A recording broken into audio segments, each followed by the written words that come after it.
Good morning from Right Side Broadcasting Network Live. I'm Robert McNeely in Auburn, Alabama, as we look to the White House, that emerald isle of green. We see springtime now in full bloom, and nowhere prettier, really, than Washington, D.C. during this time of year.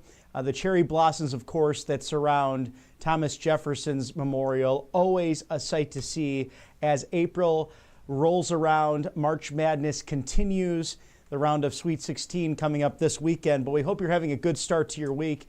Happy Annunciation Day as well for those celebrating. There's a mission actually happening at my local church, and had a great reminder, of course, of Romans 8:28, of course, Matthew Alvarez's favorite verse. And we reflected upon that last night as we enjoyed some fraternity and discussion over Scripture and all the good that the Lord is doing. And He's definitely doing good at 1600 Pennsylvania Avenue with the White House. President Donald John Trump under 100 days in the White House already. And look at all of the advancements happening with executive orders, commutations, pardons that were much needed for political prisoners, but also to get this country back on track. Look at the amount of money that Hyundai is pouring into the United States, billions and billions of dollars. That was, of course, announced yesterday if you were watching any of our coverage with executives and, of course, the governor of Louisiana, Jeff Landry, Speaker of the House, Mike Johnson, and, of course, Majority Leader Steve Scalise, all joining President Trump to celebrate some incredible wins for the steel industry, the car industry, and manufacturing, specifically within the state of Louisiana and also Savannah, Georgia. So many of the leaders of Hyundai announcing those great openings coming up. So thousands of jobs pouring into the southeast sector of the country. But today we are awaiting a GOP leadership press briefing. This is going to focus on worldwide threats. And let's talk about worldwide threats for a moment here. We have Russia and Ukraine, the dangers of that war, 3+ years of that conflict. Of course, we've seen the stalemate that it is. Fortunately, a ceasefire agreed to, but most of that now is in Russia's court. That ball truly is with them. And both leaders, Vladimir Putin and Vladimir Zelensky of Russia and Ukraine, respectively, echoing President Trump, saying they are willing to negotiate for the peace now. But it took people like President Trump, Secretary of State Marco Rubio, and Steve Witkoff as well to really negotiate all of this. Of course, the hospitality of the Kingdom of Saudi Arabia. So this is not an easy job, but we have subject matter experts working diligently, as you saw the cabinet united yesterday in that chorus to make America great again. Many from different backgrounds, many from different parties who have come together to serve this great nation. Thank you to our sponsors here at Right Side Broadcasting Network, Colonial Metals Group.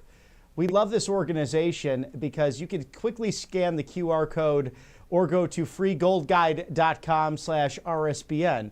Paul Stone, the CEO of this organization, often comes on the show and details the importance of having gold and silver in your portfolio, something really that's not a privilege, but a must in this day's economy. Since 2000, gold has increased by 840%. Since the year 1971, when we went off that gold standard under the Nixon administration, up over 7,000%. Think about that. It just keeps going up and up and up when you have the devaluing of currencies or the manipulation of currencies worldwide, especially with what we're seeing from the Chinese Communist Party. So scan that QR code now or go to freegoldguide.com/RSBN.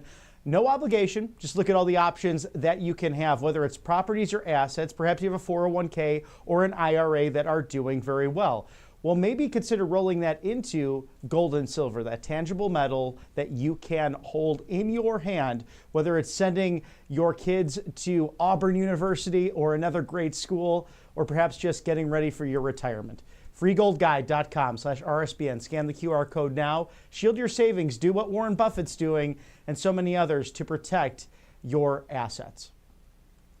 And we are looking at 9:35 Eastern, a beautiful shot, of course, a sunny day in Washington, D.C., awaiting a GOP leadership press briefing one that is sure to be exciting, and President Trump working around the clock in order to make America safe again, make America wealthy again, and of course, make America healthy again. And today, happy Greek Independence Day. I'm wearing my blue for that. I think it's a close blue to, of course, Greek colors, but is a beautiful country, and we celebrate 204 years of independence from the Ottoman Empire. Of course, President Trump was joined by His Eminence, the Archbishop of America, just yesterday in the Eastern Orthodoxy. A great celebration, a beautiful place to go. If you haven't had a chance, go celebrate one of their masses, and a beautiful screenshot there of the gift given to him.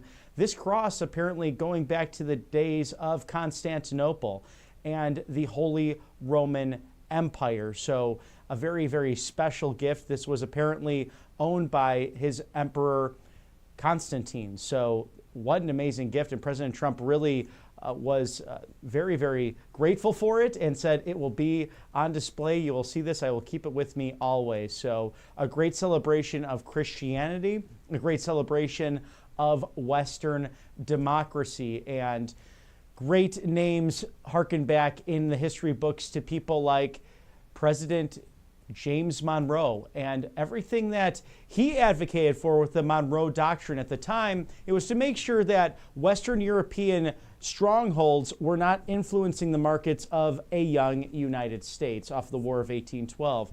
Of course, he echoed his support for Greek independence 204 years ago against the Ottoman Empire, stating that, you know, America is so much shaped by those Greco-Roman influences. And President Trump talked about the architecture in Washington, D.C. So much of it is Greek in nature. So the Greek people, really a strong people, a proud people, people who brought us so many amazing technologies and, of course, the forefront of civilization and history. And we see it in our buildings. We see it in what we study on a daily basis. So grateful to have that celebration yesterday at the White House and to cover that. And President Trump, you know, he really is someone who is, many of us believe, chosen by God, someone who clearly changed on that fateful day of July 13th in Butler, Pennsylvania. He has said on numerous occasions that, yes, something has changed with his own relationship with God, you're really believing that he spared him in order to make America great again.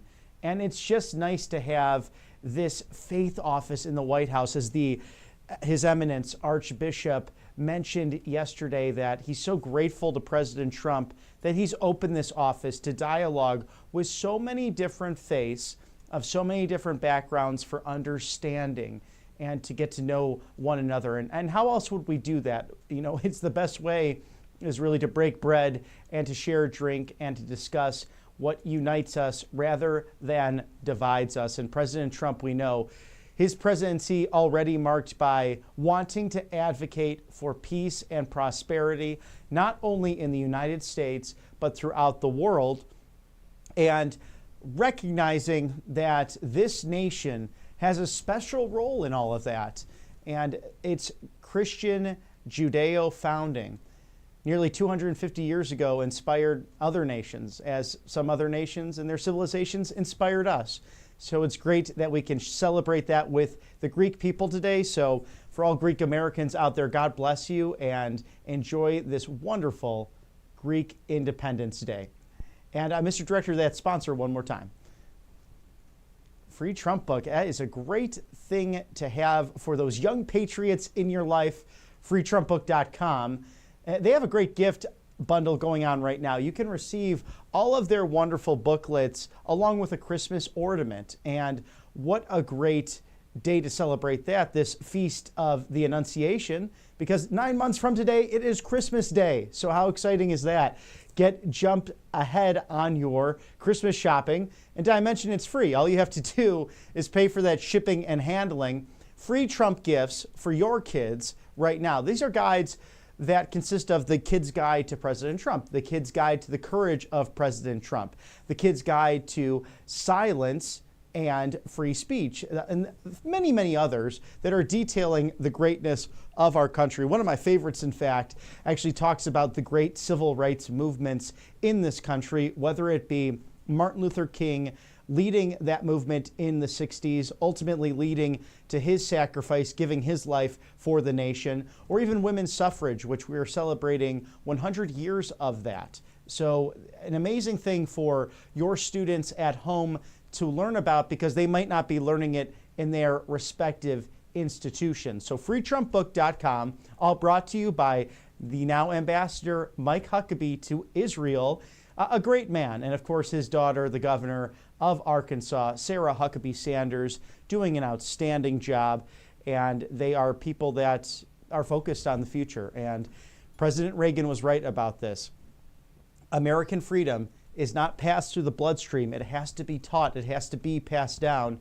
These important discussions of liberty and freedom versus tyranny must be discussed at the dinner table. So freetrumpbook.com is your go-to for all of that great information. Thank you for sponsoring us here at Right Side Broadcasting Network. And there's never a dull moment covering President Donald John Trump and Vice President J.D. Vance, and of course the 119th Congress. We know that this is the slimmest of majorities as the field is starting to shape for 2026 with the midterms. We're seeing all of that kind of come into play. We know, of course, Congressman Byron Donalds, the great Trump ally out of Florida, has announced his candidacy for governor of Florida, the Sunshine State. Really a beacon of hope and a way to do things. Governor Ron DeSantis even traveling to Idaho yesterday, talking about the balanced budget amendment and how states can push this idea to move that into an amendment in the United States Constitution. So I think we're starting to see the beginnings of perhaps a presidential run in 2028. Of course, we know that our wonderful Vice President J.D. Vance got that CPAC straw poll. If you're not familiar with the CPAC poll, every year they take that question at the end of grassroots activists who have attended that extraordinary conference. Who would you like to see as the nominee in the next presidential cycle? And by far, it was J.D. Vance. And I think he is someone who clearly is in the driver's seat, someone who has had the unique opportunity to really be, in the sense, a theologian in chief, really talking about not only what shaped his own belief system, but how you practice those ideals in the public. And he's someone perhaps better than most who can calmly have that discussion and that disagreement. You might have even seen that there were protesters that bothered him when he was out on a walk with his family. And all he said was, please, step away a bit from my 3-year-old. Of course, they're flanked by Secret Service, but he has the humility to say during many of his speeches, whether it's at the Catholic breakfast or overseas at the AI Technology Forum in Paris, France, we might not agree on every single issue. But if there is something that you like to bring to my attention, this door to the White House is open, whether it's President Trump, whether it's me, the vice president, whether it's our staff. We have these open dialogues happening. And it reminds me of a great book called Team of Rivals, back to the Lincoln administration.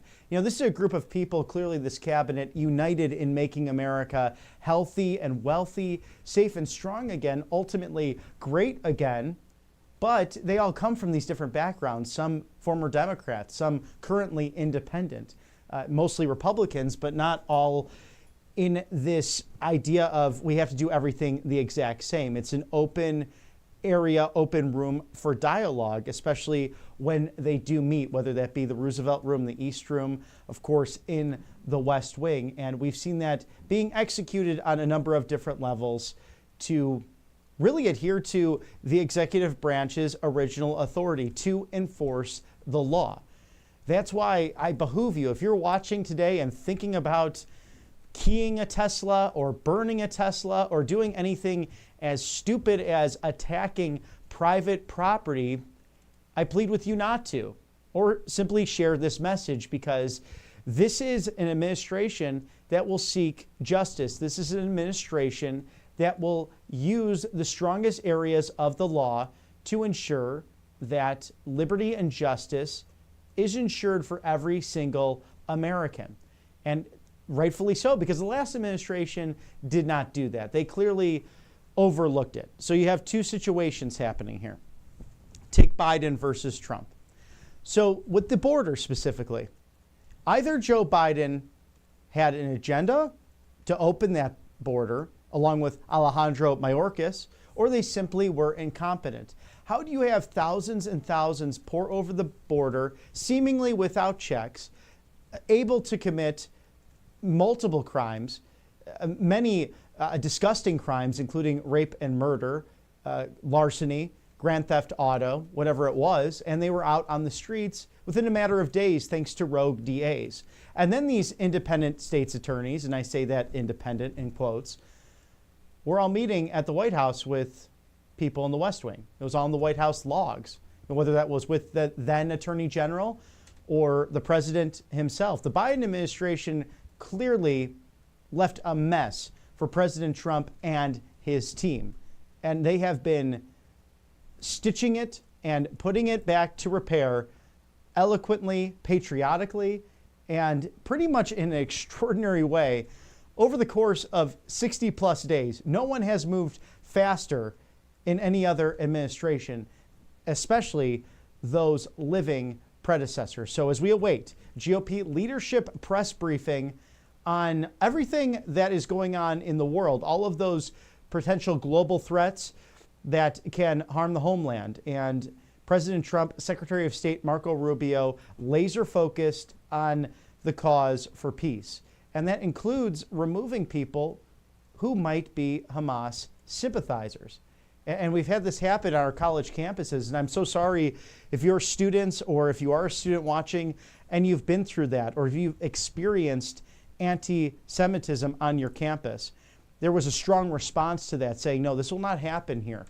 Not on United States soil. Not any student going to pay for their own education, or if it's their parents paying, or in many cases, scholarships or the state funding your education.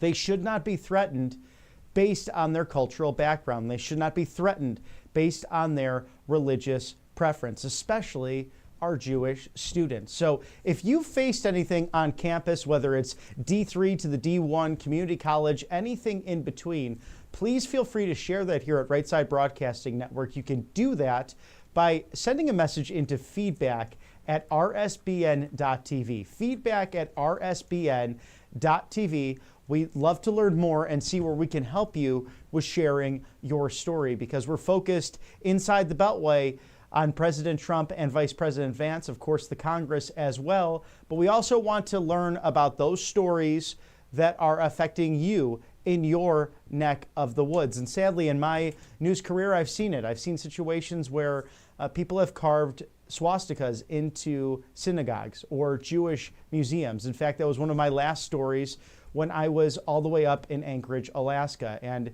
it broke my heart to see that there would be so much hate, so much intolerance in this day and age. And sometimes you see the far left crowd talk about different ideas and theories, or DEI this, DEI that, and there's really nothing as serious as something like anti-Semitism that's actually happening on the campuses. So we're mindful of that here at Right Side Broadcasting Network, and we want to be a network that is your voice, whether it's regarding civil rights, whether it's regarding things happening in your neck of the town that seem a little bit strange or fishy. And of course, this administration that has listened to this mandate that you gave to them on November 5th of last year, when you overwhelmingly elected Donald Trump as the 47th president of the United States, only the second person to serve 2 non-consecutive terms in the White House. Perhaps the greatest political comeback since the dawn of the Republic. It definitely is the greatest political comeback in the modern era. Someone who went through lawfare, assassination attempts, fake impeachments, and a media that really turned its back on him And here's the funny thing, here's the dirty little secret about most media. They're actually thrilled that he's back because he is so transparent. We heard that from Caroline Leavitt, our outstanding press secretary, who, mind you, has not struck out from that podium. Neither has she been walked. She has been hitting home runs and grand slams since day one, really defending the immense, incredible agenda of President Trump. And she said, too, the best spokesperson for this White House is Donald Trump. There's no one better. And she has an open door. He has that open door policy. I've witnessed it myself when I was privileged to ride Air Force One with the president, asking a couple of questions. I mean, most of the time you would go up to his office to ask him questions. He came back to the press area. It's an astounding humility considering that he is the leader of the free world. It was echoed just yesterday celebrating the Greek Independence Day with, of course, His Eminence, the Archbishop of America. And if you want to follow all of that, make sure you're following Caroline Leavitt's MAGA Minute that she puts out every week, usually towards the end of the week, just hitting on all the successes of what's taken place over the course of a week in America. And you can also follow the White House now. They have 20 or so truths on Truth Social. The official account with that red check mark is @White House. So follow @White House on Truth Social. So that's a great place to catch all of those updates of your favorite commander-in-chief. And speaking of a memorable plane replica, you got to get this free Trump plane. And it is at patriotactdeals.com. The Trump Force One airplane, not free, but claim your 20% off using code RSBN20, the Trump Force One limited edition. I actually have one of these. I love this thing. It's so great, whether it's in your MAGA office or within your MAGA man cave. And for the ladies out there too, really nice decor if you want to put that in the foyer as you're walking into your beautiful home or your residence. So claim that 20% off now using RSBN20 at checkout. PatriotAddictDeals.com. That's PatriotAddictDeals.com. Get your limited edition Trump Force One airplane for 20% off. It will go away. They've brought back this limited amount of 100. The first time I purchased it, there were roughly 200. They went like hotcakes. So get yours today and do not delay. Trump Force One airplane, PatriotAddictDeals.com. Thanks for sponsoring us here at Right Side Broadcasting Network. We are about at the top of the hour. And speaking of planes, President Trump posted an incredible video actually from World War II honoring those brave veterans that gave so much to save this world literally from tyranny, from the Nazis, from fascism and communism, Marxism, as President Trump has put it, basically perverted ideologies. And sadly, we seem to be fighting that same fight in a similar way today with extremist voices out there. But that's why we're out here at Right Side Broadcasting Network live on the right side of history to give you voice and lend you eyes, ears, and all the senses into what's happening inside and outside the Beltway so you can make an informed choice as a voter in this great nation. Mr. Director, do we have that video ready by chance to share?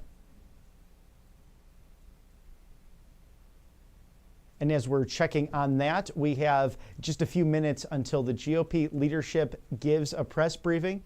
The Senate Intel holds the hearing on worldwide threats. And Mr. Director, I was just asking about that plane video that you might have from President Trump just yesterday on Truth Social. Fantastic. Thank you so much. And this will be a very cool video for you to see because President Trump really, I think, is a great student of history. We learned this from Bobby Kennedy on Trump Force One. He had done an interview with President Trump during the campaign, and he said, we're talking about these worldwide threats, especially from ISIS and radical Islamic terrorism in the region. President Trump took a napkin and started to draw a scale, basically map of the Middle East and which different threats were hitting different areas. Very complicated. You know, and something that I can't say myself, I'm a Middle East historian by any means, but I read a lot and I try to learn what's happening over there. And it's complicated. You have things like these Houthis who are funded by the Iranian regime. Of course, Hamas, a political party elected in Lebanon, Palestine, but they also have a horrible terrorist wing that attacked the Jewish people on October 7th of 2023. So we saw all of that happen, and it was just so terribly sad. And Mr. Director, do you mind if we go full screen on this with the planes? Oh, no worries at all. Okay, great. So this is just a video of World War II that President Trump had shared yesterday of these brave men, brave women as well, who served in this conflict. And these paratroopers, I mean, talk about that. You're thinking about most of these people are in their late teenage years. And some of them, in certain cases, if you do the math, were not necessarily honest on their forms and their papers because they wanted to serve their country. So think about that for a moment. 18 and 19 years old, and you're jumping out of a plane. It's a lot that I think young people can learn from today, although it's great being near a wonderful university like Auburn University because we get to interject at times with these great young people. And let me tell you, if you have not been to a college campus recently, of course there's all the fun and the tumor's corner and throwing that the toilet paper over the trees and teepeeing and having all those experiences that only college can provide. But I could tell you this next generation, this Gen Z loves America. They love this country, and they are looking to take on these leadership roles as the greatest generation did in what was an amazing feat. God was with us, there's no question, in a great world war that cost the lives of millions and millions of people, but literally saved Western civilization as we know it. Stopped the Japanese war class and also the German war machine, something that was not an easy task. So God bless them, God bless their memory. There's not many of them left with us, but if you do see one, make sure you say hello and make sure you thank them for their bravery. We'll toss to a quick commercial break. Stick with us here at Right Side Broadcasting Network as we approach the 10 o'clock hour. I'm Robert McNeely. We'll be with you on the other side. Welcome to Right Side Broadcasting Network, your trusted conservative news outlet.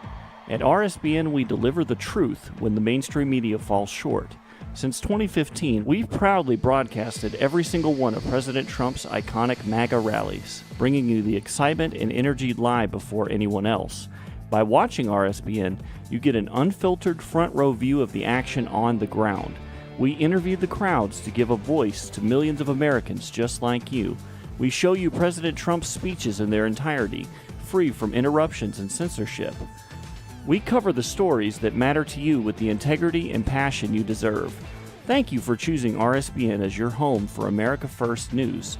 Together, we stand strong, united, and informed. So join us and be part of the right side of history. Hello, this is Mike Huckabee. President Trump said he wants to take back the White House and teach our kids to love our country. That's why my team created the Kids Guide to President Trump. It'll teach your kids all about President Trump's accomplishments and his vision for America. And right now, I want to give it to you for free as part of this free gift bundle. Get your free gift bundle featuring The Kids Guide to President Trump, a free kids magazine, and the Great Again video lesson by visiting freetrumpbook.com. That's freetrumpbook.com. Hey y'all, it's Silk from the Diamond and Silk Chit Chat live show. Look, don't forget to check me out right here on RSBN Network. Be sure to watch the show on Right Side Broadcasting Network, and I want you to support Right Side Broadcasting Network. Yes, it's imperative that you do so, okay? I look to see y'all soon. Bye-bye. I hear every day about the products you all wish MyPillow carried. Well, guess what? We probably do. Slippers, bathrobes, pet beds, blankets, mattresses, sleepwear, loungewear, duvets, comforters, pot holders, aprons, oven mitts, and so much more. And they're all on sale. For example, get our best-selling standard MyPillows for only $14.98. Body pillows, $29.98. 6-piece bath towels or kitchen towel sets, just $29.98. Multi-use MyPillow 2.0s with pillowcase, $9.98. Save $40 on our Spring Percale and Giza Dream bedsheet sets. Any size, any color, and so much more. So go to MyPillow.com or call the number on your screen. Use your promo code to save up to 80% on all MyPillow products. And I've never done this before. When you spend $100 or more, you're going to get 2 standard MyPillows absolutely. Welcome back to Right Side Broadcasting Network Live this beautiful Tuesday morning. I'm Robert McNeely. We hope you're having a great start to your week. It seems to go by faster and faster this year. So just as we get into the year, make sure you're getting all that mental health, that fitness in. Make sure you're going to church. Do all those good things as we are in this springtime of revival and President Trump reviving a once broken government, as we're seeing with a Republican Congress fully committed to this populist agenda to save the country. And I think they realize they really have this 2-year period, now less than 2 years, to get that job done. We're looking live, awaiting a GOP leadership press briefing, and soon the Senate Intel will hold a hearing on worldwide threats. So you're looking there live at the Senate chamber.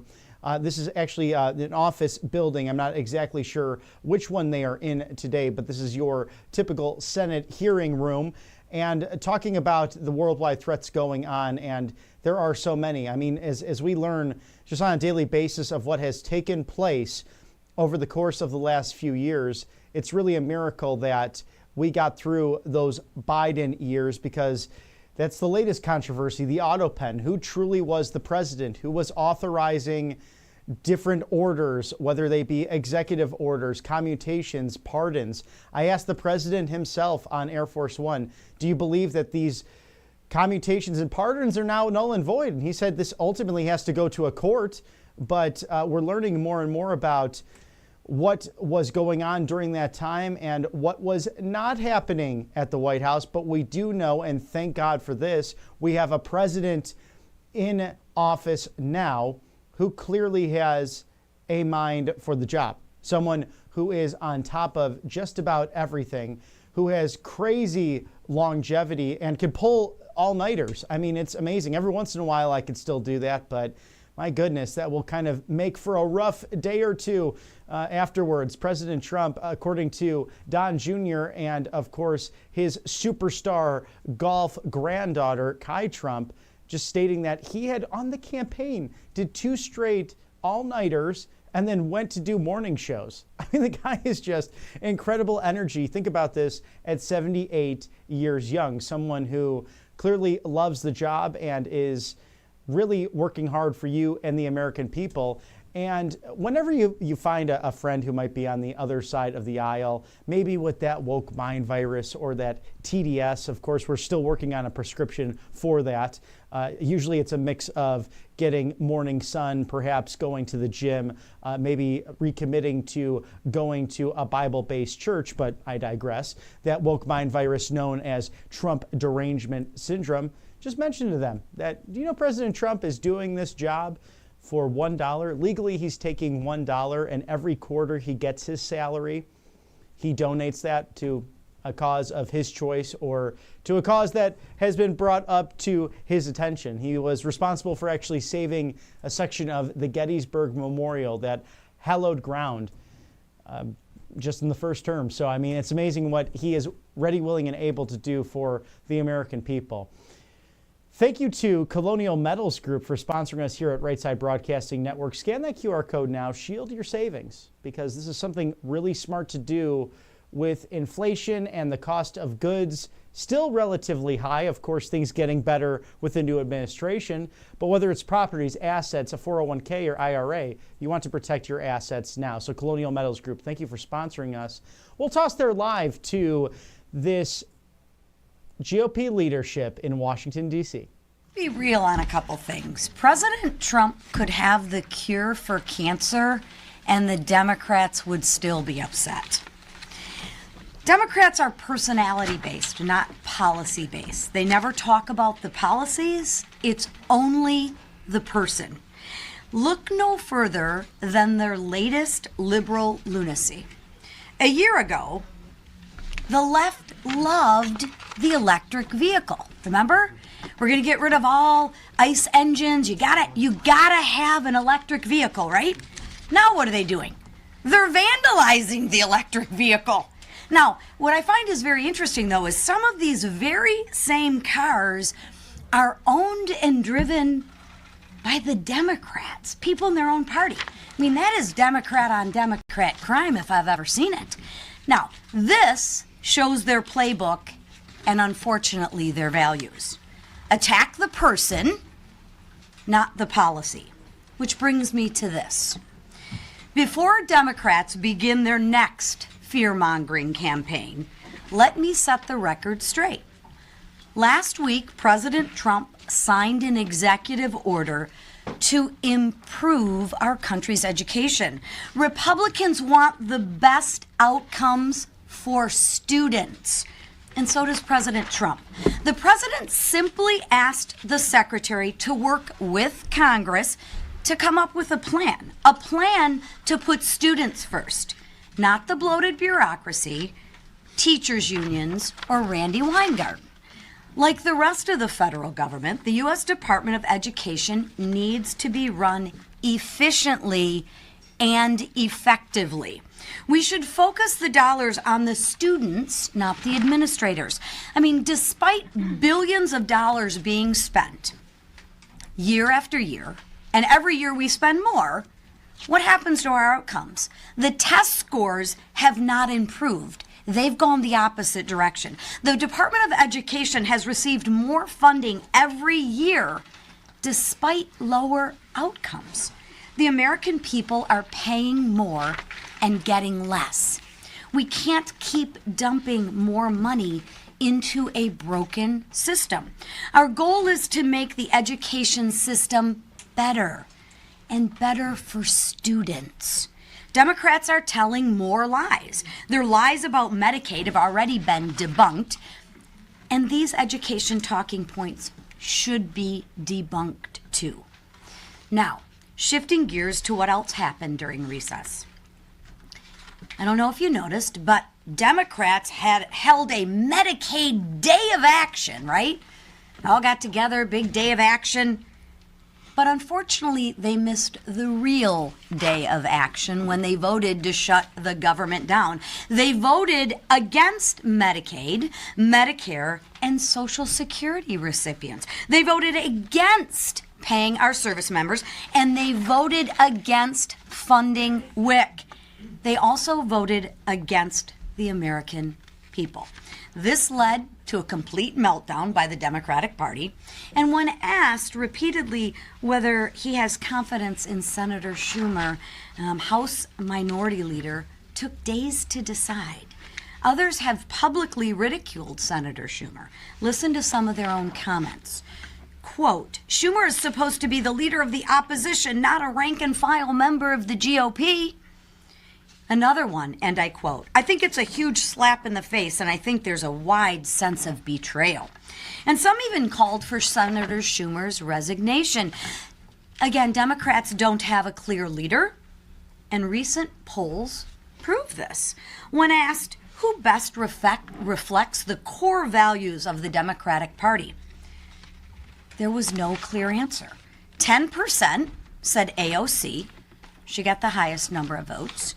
9% said Kamala Harris, 8% said Bernie Sanders, and Rep. Crockett, a chosen Your Fighter participant, tied former President Obama with 4%. During recess, I expected to see Schumer and Jeffries proving to the country that they are the leaders of the party. But do you know who filled the void for them? Governor Walz, Rep. AOC, and Senator Bernie Sanders. It seems that the extreme socialists are the leaders of the Democratic Party. And they took their message nationwide. Socialists are defining the Democrats' identity amidst the leadership void. I bet this leads to more Democratic infighting, fear-mongering, of course, and advocacy for even more an extreme agenda. The Democrats will do this while their party's favorability rating is at an all-time low. Gee, I wonder why. Meanwhile, Republicans are united behind President Trump and the American people's agenda. And I'll say that again. We are united around President Trump and the American people's agenda. Americans are optimistic. Americans believe the country is headed in the right direction. Republicans are getting the country back on track. This is thanks to President Trump and Republicans' efforts to restore common sense. And it's not a coincidence that President Trump's approval rating is reaching all-time highs. And approval of House representatives is moving upwards as well. House Republicans are securing the border, we are protecting women, and we are passing legislation to lower costs for American families. We kept the government open, and our day of action was voting to protect Medicaid, Medicare, and Social Security recipients. And House Republicans passed our House budget resolution, and the Senate should pass it too. And I'll share with you, we are just getting started, so buckle up. And because we have a long way to go and a lot more wins on the horizon. And here to speak about the House Republicans' work is freshman Representative Pat Harrington from North Carolina. He's a combat veteran and a small business entrepreneur, and he's going to give his perspective on working in the unified House GOP. Welcome, Pat. Thank you. Thank you, Mr. Speaker. You don't probably need that box, No, do you? we could put it underneath the podium. Yeah, It'd be all you right. don't need it. No. Hey, good morning, everybody. I want to talk about the Democrat disconnect, and this should be a proper term at this point. But I want to share that when I came to Congress just a few months ago, from day one, it's been clear to me that we House Republicans are both unified and focused. We know who we are, we know what we stand for, and we know what the American people sent us here to do. The same cannot be said for the Democratic Party. Right now, their party is in complete disarray. Their coalition is fractured, their leadership has vanished, and their message is completely disconnected from the lives of ordinary Americans. 1 year ago, 75% of Democrats approved of their party's performance in Washington. Just this last week, that number has collapsed to just 40%. Their base is abandoning them, and it's pretty darn easy to see why.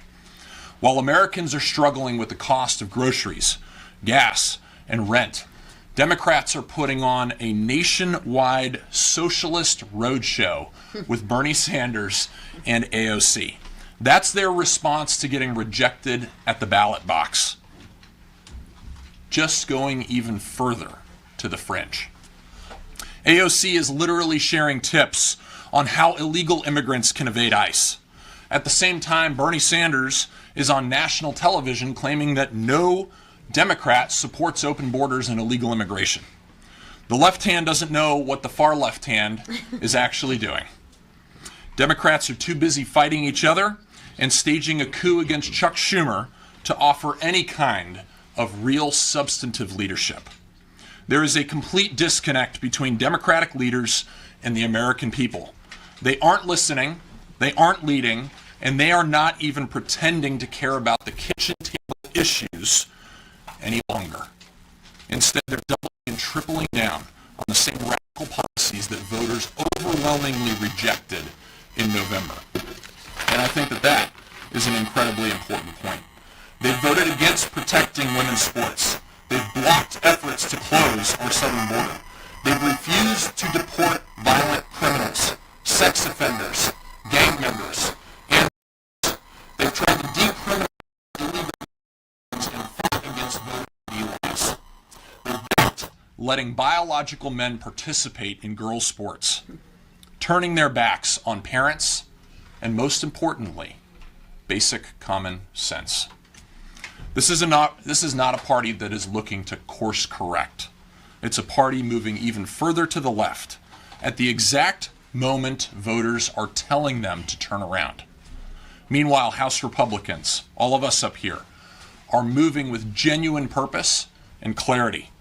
We're working to secure the border, lower costs, strengthen our economy, and protect our communities for the benefit of the American people. The contrast could not be clearer. One party is delivering, the other is falling apart.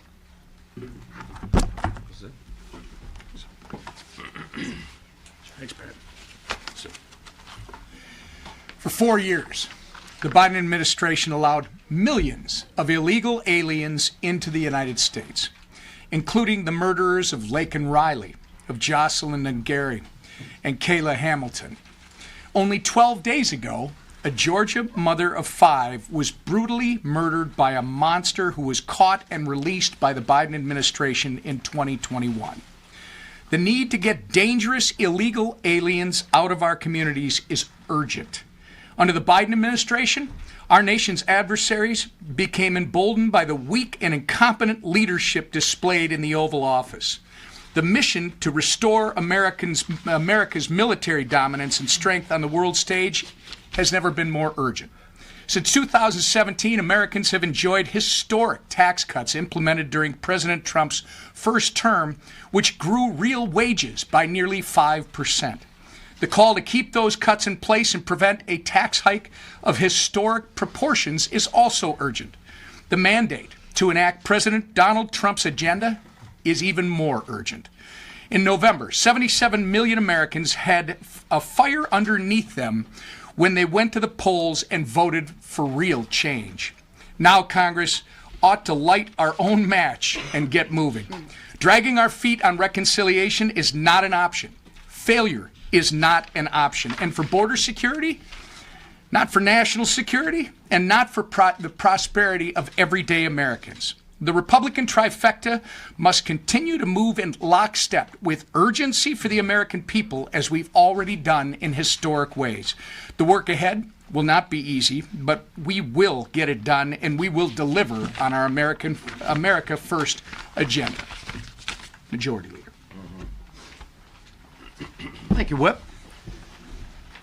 While the Democrat Party continues to show the country that they're a leaderless, rudderless ship, Republicans have been uniting to lead this country out of the doldrums from the Biden administration. You can just look at the actions we've taken in the House, working with the Senate and with President Trump to start getting our country back on track. And that hard work is already paying off for American families. You're seeing gas prices start to come down. Egg prices are starting to come down.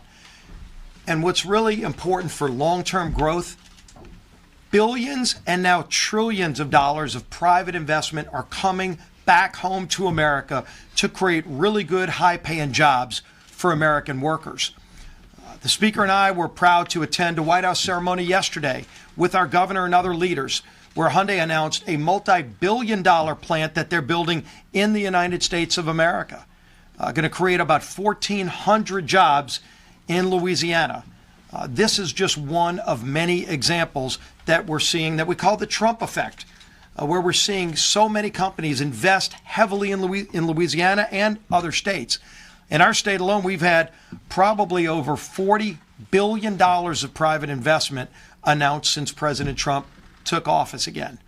And that's not only really good jobs, it's things like energy security, building more car manufacturing plants, and the resources that go along with it. We'll no longer have to source those materials from other countries. Hostile countries, in many cases, will now be able to refine those materials here in the United States as well with American workers. That would not have happened without the leadership of President Trump. We've totaled up, when you look at all the private investment that's come into the United States, just in the 2 months since Donald Trump has taken office, it's nearly $4 trillion in new jobs and investment in the United States of America. That's historic, it's unprecedented, and we're just getting started. We've been talking to President Trump. I talked to him twice over the weekend about budget reconciliation. Now that we got government funding out of the way, and the Speaker did a phenomenal job of uniting Republicans. Imagine a CR to fund government passed exclusively by Republicans. One Democrat came along after we had the votes to pass it in the House, and then the Senate ultimately had to finally take that bill up and pass it themselves. which is what caused the Democrats to go into yet another tailspin because Democrats wanted to shut the government down. Almost every Democrat voted against that bill, which also, by the way, had a 40-year largest increase pay raise for our military, our men and women in uniform who deserved that massive pay raise. Almost every Democrat voted no on that as well as trying to shut the government down. So they still don't want to be serious. They're not going to be taken seriously by the American people. But we're going to keep doing our job. And the next job is budget reconciliation. That is number one on President Trump's priority list now, to get Congress to work together with him to pass that one big beautiful bill that we've been talking about. A bill that not only locks in tax rates, creates more investment in the United States, but also allows us to produce more energy in America, lowering costs for families. Creates more border security for America to allow President Trump to continue the great work he's done. We've seen over a 95% drop in illegal crossings. We need to build out the wall. We need to give more technology to our Border Patrol agents that President Trump has asked for, strengthening our national defense and bringing common sense back into the rule and regulatory process in Washington. These are just the first few months of what's going to be an historic majority working for the American people, delivering results for the American people. And the man who's leading this cause and uniting Republicans, even with just a 2-seat majority, hopefully not for much longer, we're going to grow that number. But even with that, our speaker's been keeping us together, moving our agenda. Speaker Mike Johnson. Thank you, Leader Scalise and these other members. It's a great day, but I've got to address a couple of things with you, and I need to start with something that's pretty serious. Chuck Schumer engaged in a lot of unusual activity last week, but among the most concerning was his invitation to activists nationwide. I want to quote to you what he said on PBS and I think in other venues, but this is what he said on that particular program, quote, "We are mobilizing in New York. We have people going to the Republican districts and going after these Republicans who are voting for this and forcing them to either change their vote or face the consequences," unquote. It was reminiscent of the threats he made to Supreme Court justices a year and a half ago or so on the steps of the Supreme Court. It's dangerous rhetoric, and that message was received. So we had far-left activists go into some of these events. They engaged in a physical altercation at least one of them, Representative Lawler in New York, just hours after he made that call to action. This isn't just a problem in that state, it's a problem across the country, and we had members who are rightfully concerned about threats of physical violence at their events and in their districts. Some, in some cases, they even went to events for their children at school. It's gotten out of hand. That behavior cannot be tolerated. It's an enhanced threat environment for a lot of reasons, and we see Tesla dealerships being firebombed and all these things happening. It cannot be encouraged by leaders in Congress. So I am calling on Leader Schumer and Leader Jeffries in the House to put an end to this, to explain that threats of violence and intimidation like that is not an acceptable form of political protest. We all believe in free speech. I used to defend it in courts, but this is something very different, and it's a very serious situation, and they need to get control of that. Chuck Schumer and congressional Democrats are feeling the heat, and they're lashing out because of it. And we saw all sorts of unusual activity over the last week. It's well chronicled. The Democrats have no vision, no message, no leader. You heard about it here today. The American people have taken note. CNN found that just 29% of the people view the Democratic Party favorably now. NBC found the number at 27%. Quinnipiac poll over the weekend was an interesting one. Since they've been taking the poll, which goes back many years, decades, congressional Democrats are at their lowest approval rating with their own base ever. They're 9 points underwater. What's really interesting about that, Politico did a piece on this, and they contrasted where the Democrats stand and where we stand. While they're at their lowest number of all time and they're 9 points underwater with their own base, congressional Republicans are at our highest mark ever, and we're at plus 69 points with our own base. That's a pretty stark contrast. And I think we all know why. Axios reported yesterday that Democrats are, quote, in their deepest hole in nearly 50 years. This is not a mystery. Everyone understands what's happening and why. In their haste to oppose President Trump in our efforts to make government more efficient, Democrats are cutting off their noses to spite their own face. Look, I've made a list of this. They're cheering the decline of an American company which employs over 100,000 workers. They refuse to celebrate the return of stranded American astronauts because SpaceX facilitated their return. Without a hint of irony, they're trading in their electric vehicles for SUVs, as was noted earlier. All right, they publicly refuse to stand for a childhood cancer survivor, victims of violent crimes during President Trump's joint address. Their message has gone from, it's more than just anti-Trump now, it's anti-American, and everyone sees that, and the polling reflects it. The American people are not stupid. They understand what's happening here. We have a word of advice to our Democrat colleagues. If you want to pull yourselves out of the wilderness and the doldrums that you're in, get on board with the American people who support our common sense agenda. It is common sense to keep men out of women's sports. It is common sense to secure the border and deport dangerous illegal aliens, as you talked about earlier. It is common sense to make government more efficient and cut fraud, waste, and abuse, and do right by the taxpayer. We are not doing these things because they're Republican priorities. They are priorities because it's the right thing to do. And the American people want the right thing to be done. And the Democrats are opposing it, and they see it very clearly. Republicans in Congress enjoy record high levels of approval because we're engaging in what we understand to be simple truths, and we're delivering on it. We got a small majority, that's true. But this House GOP conference has stayed together and stayed laser focused on passing common sense legislation and executing the Trump agenda as quickly as possible. When we stay united, we do right by the people. We look forward to working with Leader Thune and our Senate counterparts to move that budget reconciliation bill. It will be the largest, most consequential piece of legislation in decades, maybe in one of the most in all of the history of Congress. We're excited to deliver that for the people, and we have no time to waste. We've got almost 80 million people that supported President Trump, and House Republicans. We all had our largest totals ever. We're going to do what they asked us to do, and we are not going to keep them waiting. And so you're going to see us moving aggressively here and across the country to make sure that happens. So I'll yield some of your questions. You just mentioned the Senate. Obviously, y'all released a statement yesterday about this. Do you think that the Senate's dragging their feet on reconciliation? Do you think they need to kind of speed things up and hurry up?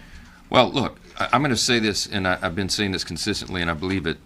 There's no daylight between House and Senate Republicans. We are one team. I speak with Leader Thune about this constantly, and with individual members of the Senate over there. We're all united on the mission, and there's been different ideas about how to complete the mission, but I think it's all coming together now. This week will be pivotal. We have a big meeting at the White House later today with the leaders in both chambers, Republican leaders, to unite and get this thing done. I don't fault the Senate. They've had a lot on their plates. They had to get all the confirmations done for the administration. It takes a lot of floor time. Leader Thune's kept them in 5 days a week, just working around the clock, getting their job done. But we began in the House. We have a bit of an advantage over the Senate because we began this a long time ago. In fact, it was a year ago in March that we first got the committee chairs together and said, start working on your reconciliation bill priorities. We knew that we would come to unified government. We were convinced that President Trump would win and that we would have the Senate and the House, and we wanted to be prepared to lead. We put together the playbook, as you've all heard me talk about so many times, and we did all that work. It took a lot of time, many, many months to get us to where we are. The Senate is a little bit behind pace, not because they weren't working hard, but because they were just engaging in other things. And so what we're trying to do now is fast forward their process so they can get the cliff notes of basically what we did for the last year and skip through some of those steps because we'll all get to the same point. And I think that's very important. I have been pressing very hard, very aggressively to get the reconciliation bill done by late spring. You've all heard me say that. I mean, I'm trying to get this to the president's desk for signature at least by Memorial Day. I think it's very important. I think the timing is very important because we have to bring stability to the markets. We've got to make sure everybody's tax rates are locked in and they know that so people can make decisions about expanding their businesses and jobs and other things. We've got to, it'll settle the bond markets, it will secure the border, it will help us to restore and maintain peace through strength, and of course it'll prevent the largest tax increase in U.S. history. All those things are very important to get done quickly so that the American people can feel the results of it. This is going to be a great piece of legislation, historic, and we're anxious to get it done. Second row. Speaker Johnson, as you know, some of your Republican colleagues have signed on to an effort to force a vote on allowing proxy voting for new parents. Republicans used this method during the pandemic. Why not have a carve-out targeted for new parents for a short period of time? So I addressed this in conference this morning. That's okay. You good? All right, we're good. All right, good. We addressed this in conference this morning. A handful of our colleagues have gotten behind the effort, and look, I'm a father. I'm pro-family. The Republican Party is pro-family. We want to make it as easy as possible for young parents to be able to participate in the process. But proxy voting, in my view, is unconstitutional. In fact, I feel so strongly about it, I helped present a brief to the United States Supreme Court just about 2 years ago, or longer now, all my days run together, years run together, but when Nancy Pelosi invented proxy voting, okay, using COVID as the excuse for that, it took us down a trail that I thought violated the very document that organized us. I don't think it's constitutional. I think the founders intended that you have you have a presence of the members there in person, not just for quorum calls, but for votes itself. This is a deliberative body. You cannot deliberate with your colleagues if you're out somewhere else. Now, there are family circumstances that make it difficult for people to attend votes. I understand that. I've had them myself. Many of us have. The leader was almost assassinated. He was out for months and missed a lot of votes. But his constituents understood that, and we did. And we carried forward. Here's the problem. If you create a proxy vote opportunity just for young parents, mothers and the fathers in those situations, then where is the limiting principle? People have colleagues who feel equally convicted about this. Look, what if someone is ill, or what if their spouse is ill? What if their child contracts some sort of disease or cancer, heaven forbid, and they need prolonged treatment? Can they be out for that? There's no limiting principle that would stop that, I think, if we go down that road. And so I believe it's unconstitutional. I believe it violates more than 2 centuries of tradition in the institution. And I think that it opens a Pandora's box where ultimately maybe no one is here and we're all voting remotely by AI or something. I don't know. I don't think that's what Congress is supposed to be. So I addressed it, in the room with all the House Republicans this morning. I'm not angry at anybody for doing this. Understand the motives are pure. Anna Paulina Luna has brought it forward. She has pure motives, and I talked with her about it last night. But I just can't, as the leader of this institution and the one who's supposed to protect it, I don't feel like I can get on board with that, and I think I have an opportunity to speak out about it. So, yeah. Last question, Mr. Leader.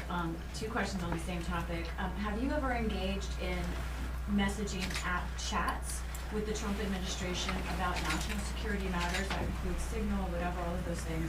And also, I think you know the story, but I'm curious if the Biden administration would have been found out that they were discussing national security attacks on other countries over Signal. I wonder how you would react to that. Well, look, the White House came out with a statement, I think within the last hour. Somebody handed me what they said. They clarified there were no war plans discussed. There was no classified material sent on that thread. The White House counsel is looking into the matter, looking into how this other number was inadvertently added. Obviously, that was a mistake and a serious one. But I just want to say, thanks to President Trump and his strong leadership and all the everybody on that group chat, the leaders on that group chat are extraordinary people. I know them all personally. They're patriots. They're doing a great job for the country. And that was a successful mission. We're taking out Houthi terrorists. That's what the American people expect the administration to do, to restore peace through strength and to act decisively. So, look, they've acknowledged that there was an error, and they're correct in it. And I would have asked the same thing of the Biden administration. I don't think anyone should have lost their job over that because an errant number, found its way onto a dialogue between leaders. It's a mistake, but we got to correct it going forward, and they will. Was the mistake adding the reporter, or was the mistake having us chat about these matters at all? I don't use Signal. I don't know all the parameters of it, so I'm not in a position to determine whether that's appropriate or not. You have to leave that to others. But I would just say, obviously, we got to be careful with these things, and I know that they will. Mike Waltz is a colleague of mine, former colleague, he was born for the job. He is highly qualified. The president said he has total confidence in him, and we do as well. So, yeah. Last one. Yeah.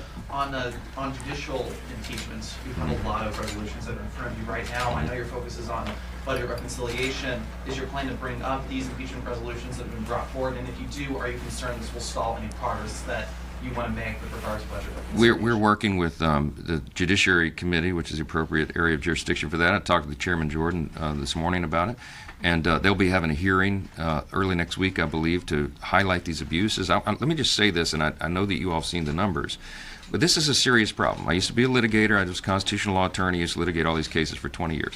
Routinely, I would have activist judges issue opinions against me, and I would go get them overturned on appeal. That is the process. But something is happening right now that has not happened before. In the last 100 years, listen to this, 67% of the injunctions issued against a president were issued against one president alone, and that's Donald J. Trump. 67% of the injunctions over the last 100 years. Okay, that's a problem. 92% of those were issued by judges who were known or accused of being partisan, Democrat appointees to the court. So that something unusual is happening, something that is out of the norm. It is a dangerous trend, and it violates equal justice under law, that critical principle. It violates our system itself. It violates separation of powers when a judge thinks that they can enjoin something that a president is doing that the American people voted for. That is not what the founders intended. So there's a natural tension between the branches of the government, and we're working through that. The Judiciary Committee is looking at alternatives. One of the bills that I really like that's already been through committee was authored by Representative Darrell Issa, and that would limit the scope of federal injunctions, the ability of one individual judge to abuse the system in this way. And it would be, in my view, a dramatic improvement on that. So we'll be moving, I think, that piece of legislation and some others to address it, because we have an Article I authority under the Constitution to do that. We do have authority over the federal courts, as you know. We can eliminate an entire district court. We have power funding over the courts and all these other things. But desperate times call for desperate measures, and Congress is going to act. So stay tuned for that. Thank you. Will the judges testify before the committee? We'll see. We'll see.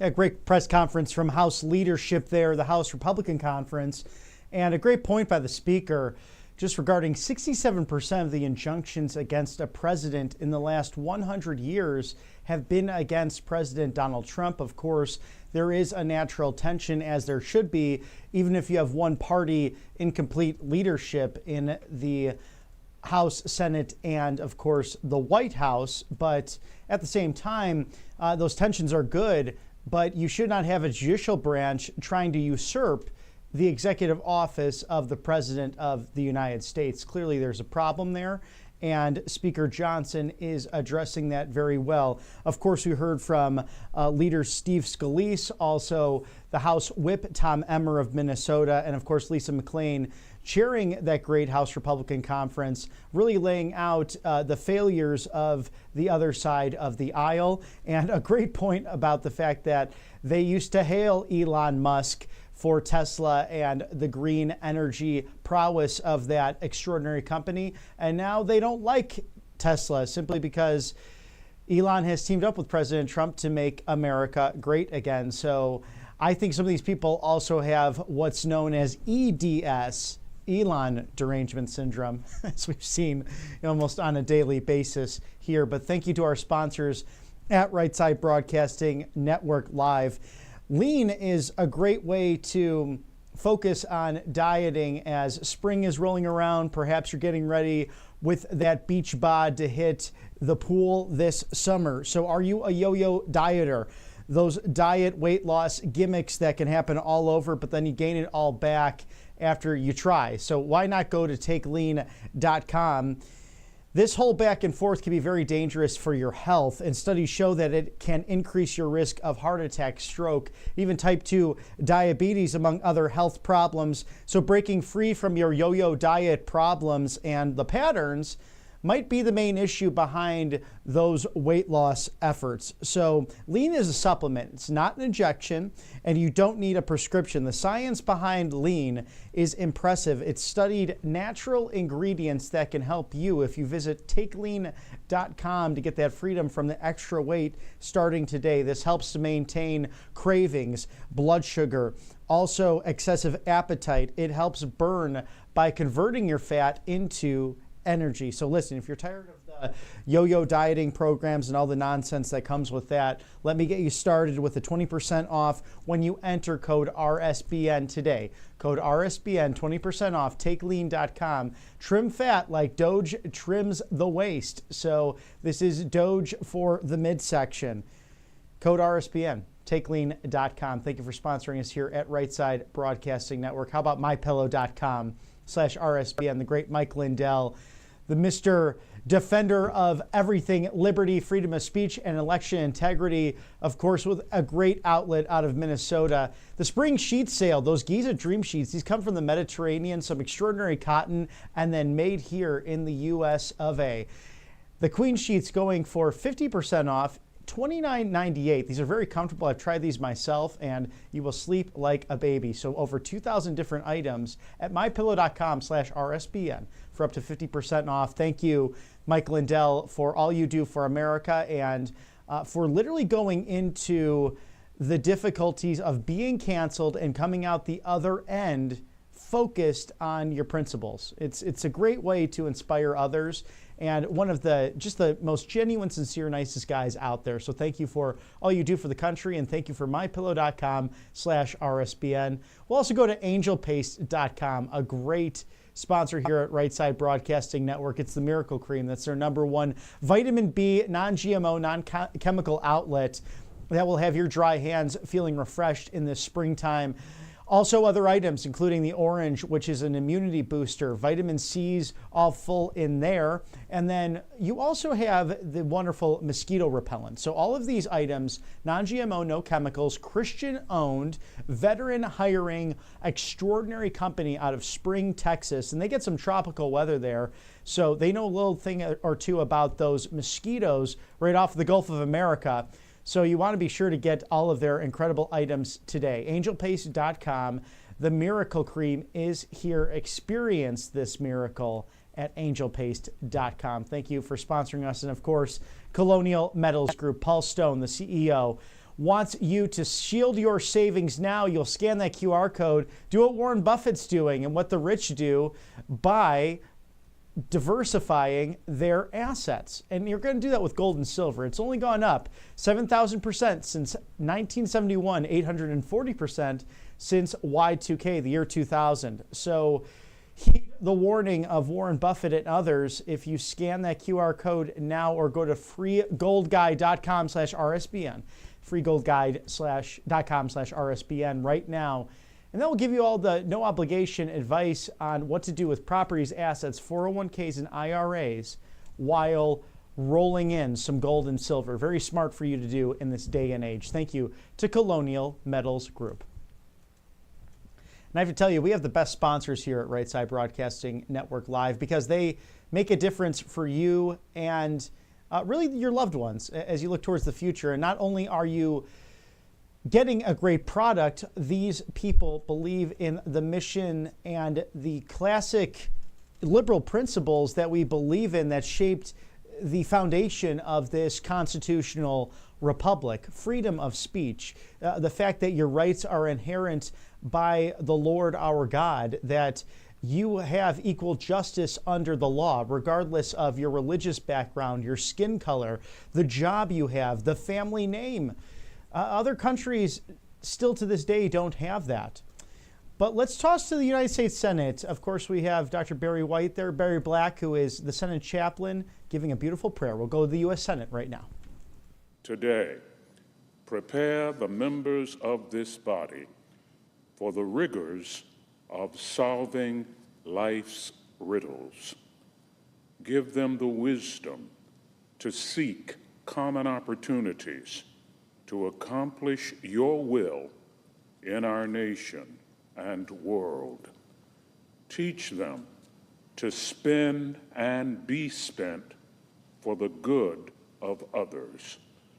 Lord, give them the spiritual tools for strength of thought, lightness of heart, sincerity of conviction, and clarity of purpose. Renew their commitment to you, for you are their inspiration, their strength, their courage, their guide, and their Lord. We pray in your magnificent name. Amen. Thank you. Will you please join me in the recitation of the pledge? I pledge allegiance to the flag of the United States of America and to the republic for which it stands, one nation under God, indivisible, with liberty and justice for all.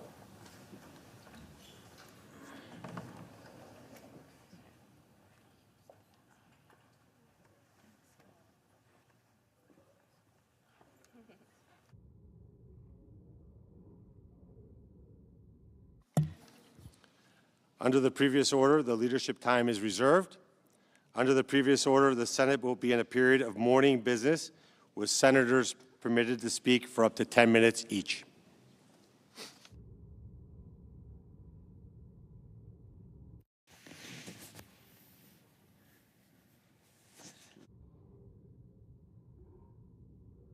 I recognize the senator from Iowa.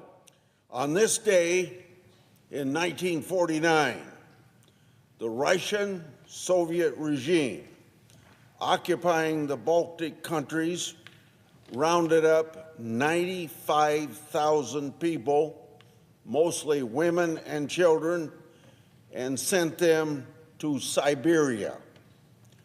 During Stalin's rule, more than 220,000 innocent people were deported to cold Siberia.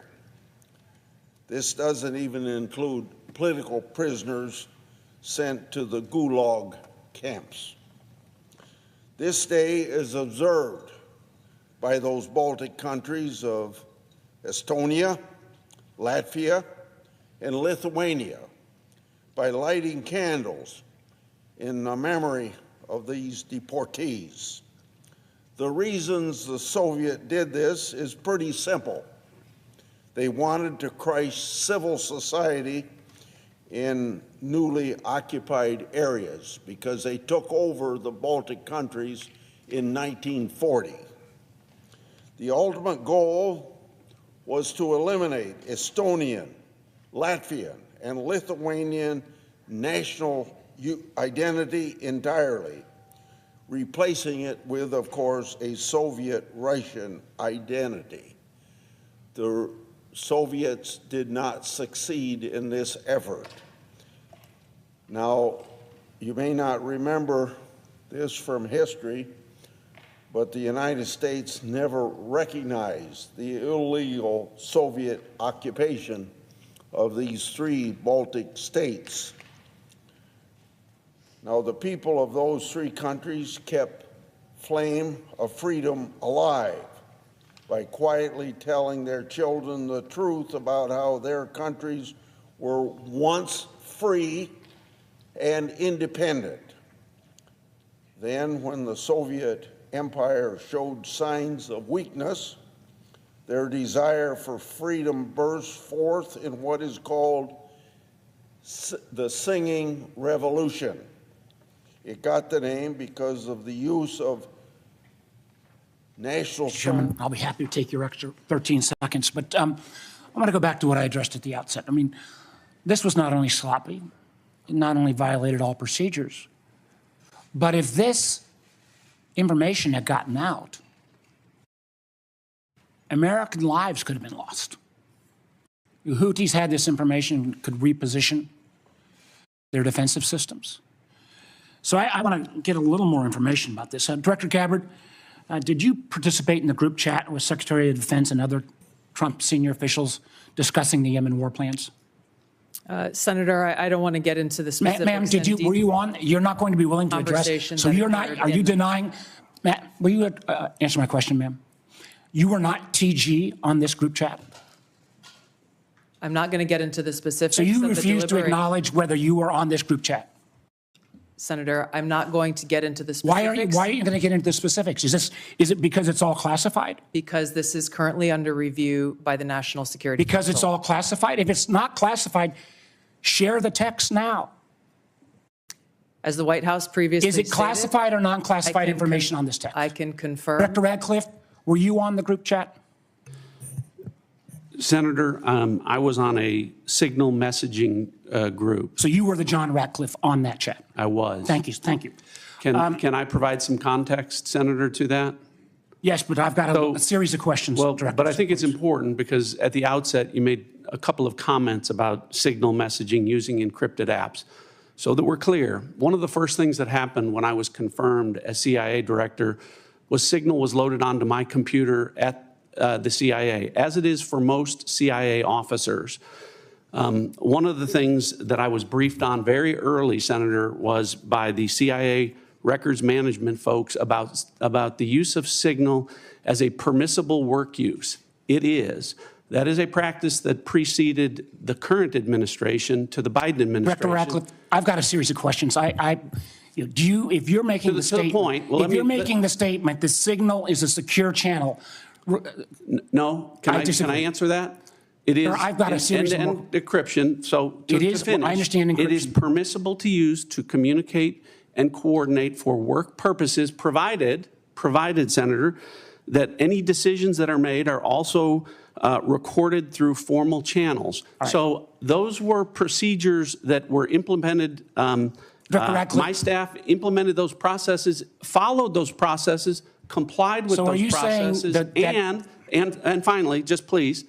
So my communications, to be clear, in a signal message group were entirely permissible and lawful and did not include classified information. Well, we will make that determination, because if it's not classified, share the text with the committee. Let me go on. Director Gabbard, you are the security executive and set access guidelines for classified information. Did you contact the defense secretary or others after this specific military planning was put out and say, hey, we should be doing this in a SCIF? There was no classified material that was shared in that. So then if there was no classified material, share it with the committee. You can't have it both ways. These are important jobs. This is our national security. Bobbing and weaving and trying to, filibuster your answer. So please answer the question. If this was Director Gabbard, if this was a rank and file intelligence officer who did this kind of careless behavior, what would you do with them? Senator, I'll reiterate that there was no classified material that was shared in that. Ma'am, if there's no classified materials, share. And then if there's no classified materials, then you can't even answer the question whether you're on the chat. This is strangely familiar, and I think my colleagues will remember, when you couldn't answer the question, is Edward Snowden a traitor? Ma'am, I have serious doubts about anyway. Director Gabbard, I'm going to give you this. Tweeted just 11 days ago, and I'm quoting you, any unauthorized release of classified information is a violation of the law and will be treated as such. So if this information is classified, what are you going to do? Senator, 2 points here. First of all, there's a difference between inadvertent release versus careless and sloppy, malicious leaks of classified information. The second point is there was no classified information that was on this committee should get that information. Director Patel, National Security Director Patel, my time's about out, and I'm going to use my 12 seconds that the chairman gave me. Director Patel, has the FBI launched any investigation of this? Senator, I was just briefed about it late last night, this morning. I don't have an update. I would like to get an answer by the end of the day.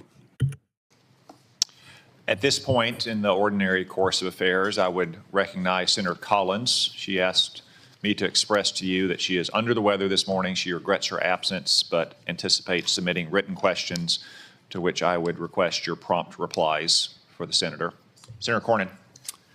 Director Gabbard, I applaud President Trump's efforts to try to bring an end to the war between Russia and Ukraine.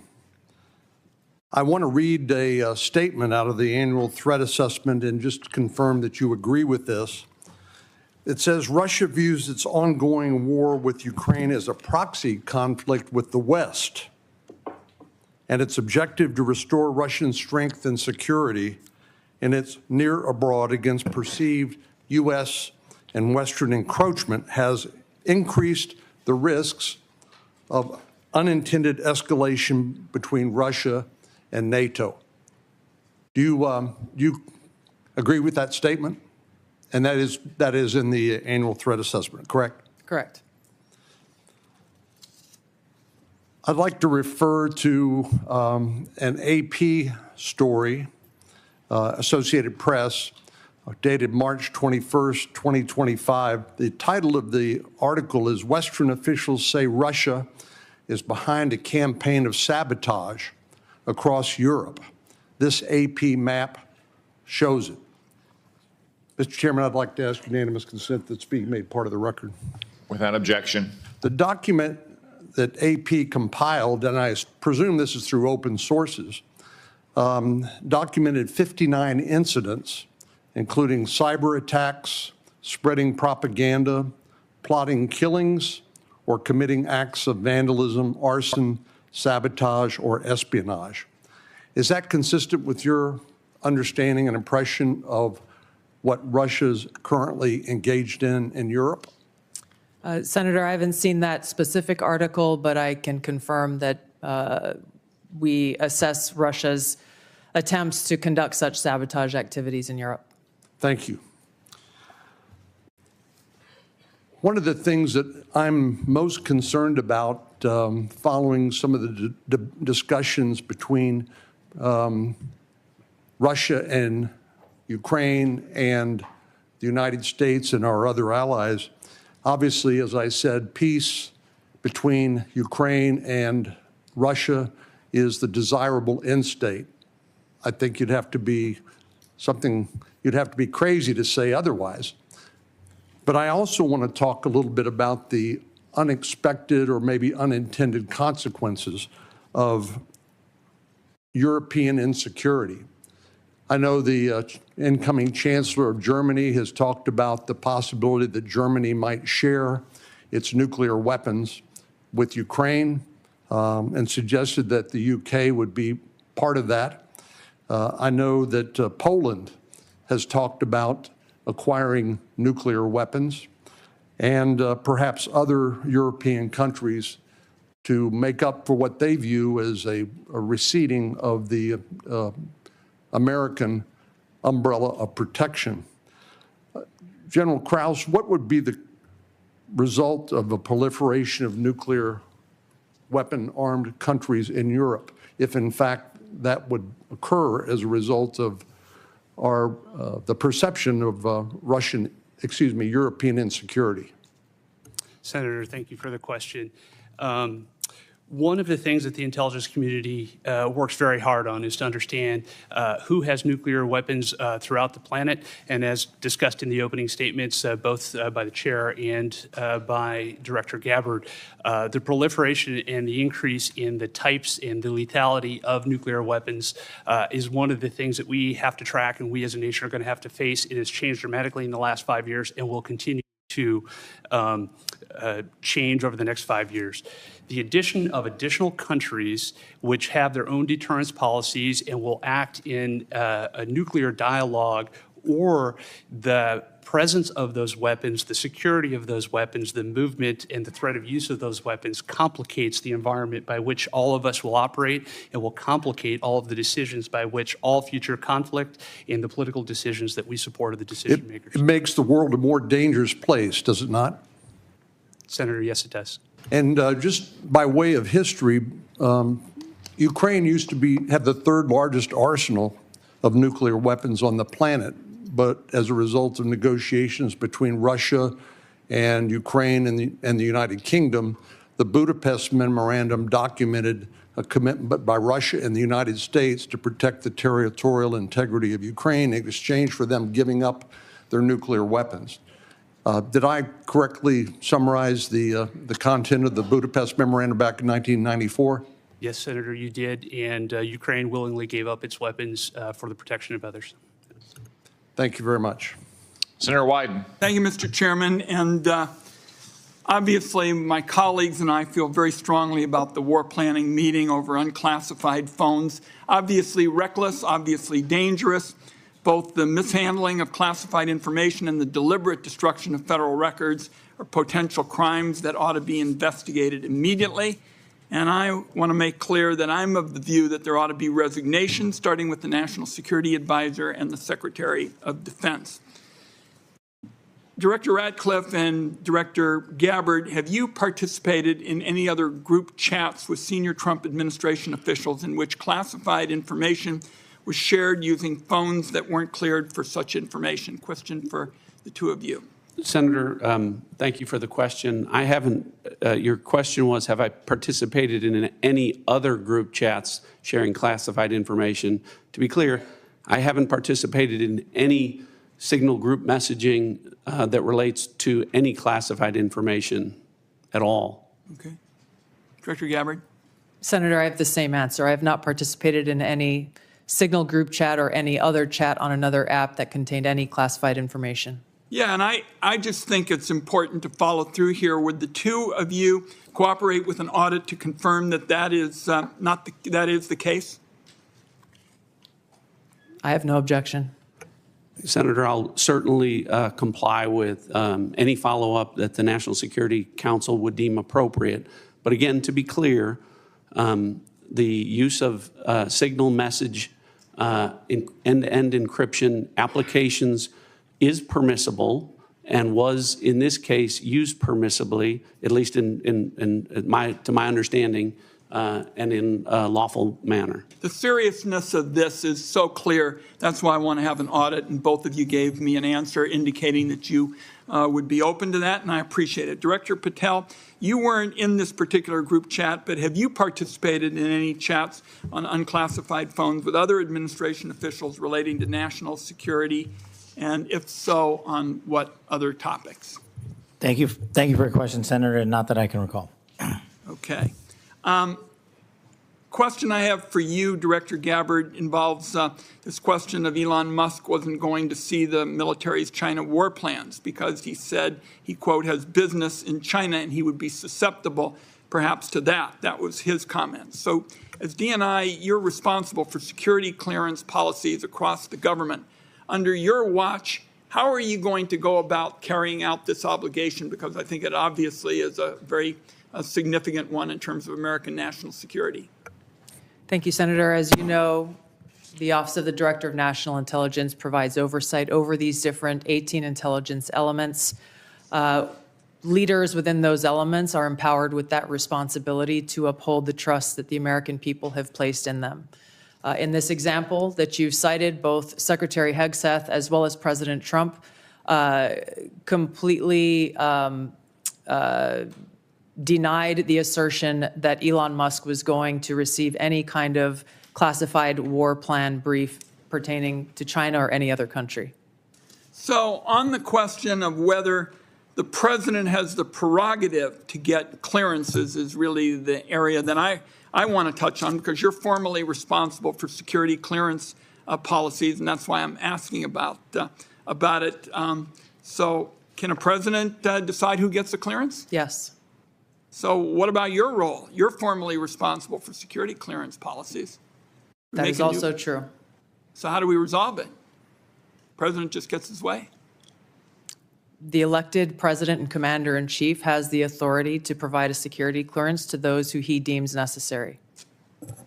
Mr. Chairman, and to the ranking member, I think we have to have a further discussion on this and figure out what the ground rules, are.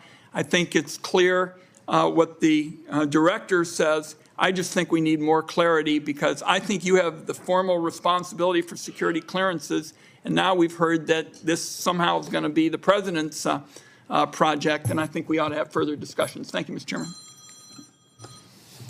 Senator Langford. Mr. Chairman, thank you. Thank you to all of you, your service to the country. It matters. There are a lot of citizens of our country right now that have much greater security in their life because of the work that you do and the people that are working around you do. So I just want to say I appreciate that. For the folks in Oklahoma, they would definitely want me to be able to say thank you for your service. Let me ask a couple of questions on this. Director Gabbard, let me start with you on this. Iran has been listed as one of the top sponsors of terrorism for a very long time. They are the primary armors of Hezbollah, of Hamas, of the Houthis. They're arming the Russians to be able to kill Ukrainians. They continue to be able to destabilize the region. And just in the recent days, when many nations in the Gulf region have talked about how to provide greater stability, Iranian leadership stepped out and made very clear statements. They want a one-state solution for Israel, and it's to drive out all Jews. So this continues to be an issue not just for the region, but for Americans in particular. So my question is on this is the sanctions and the effect of sanctions, what we know about the Iranian response.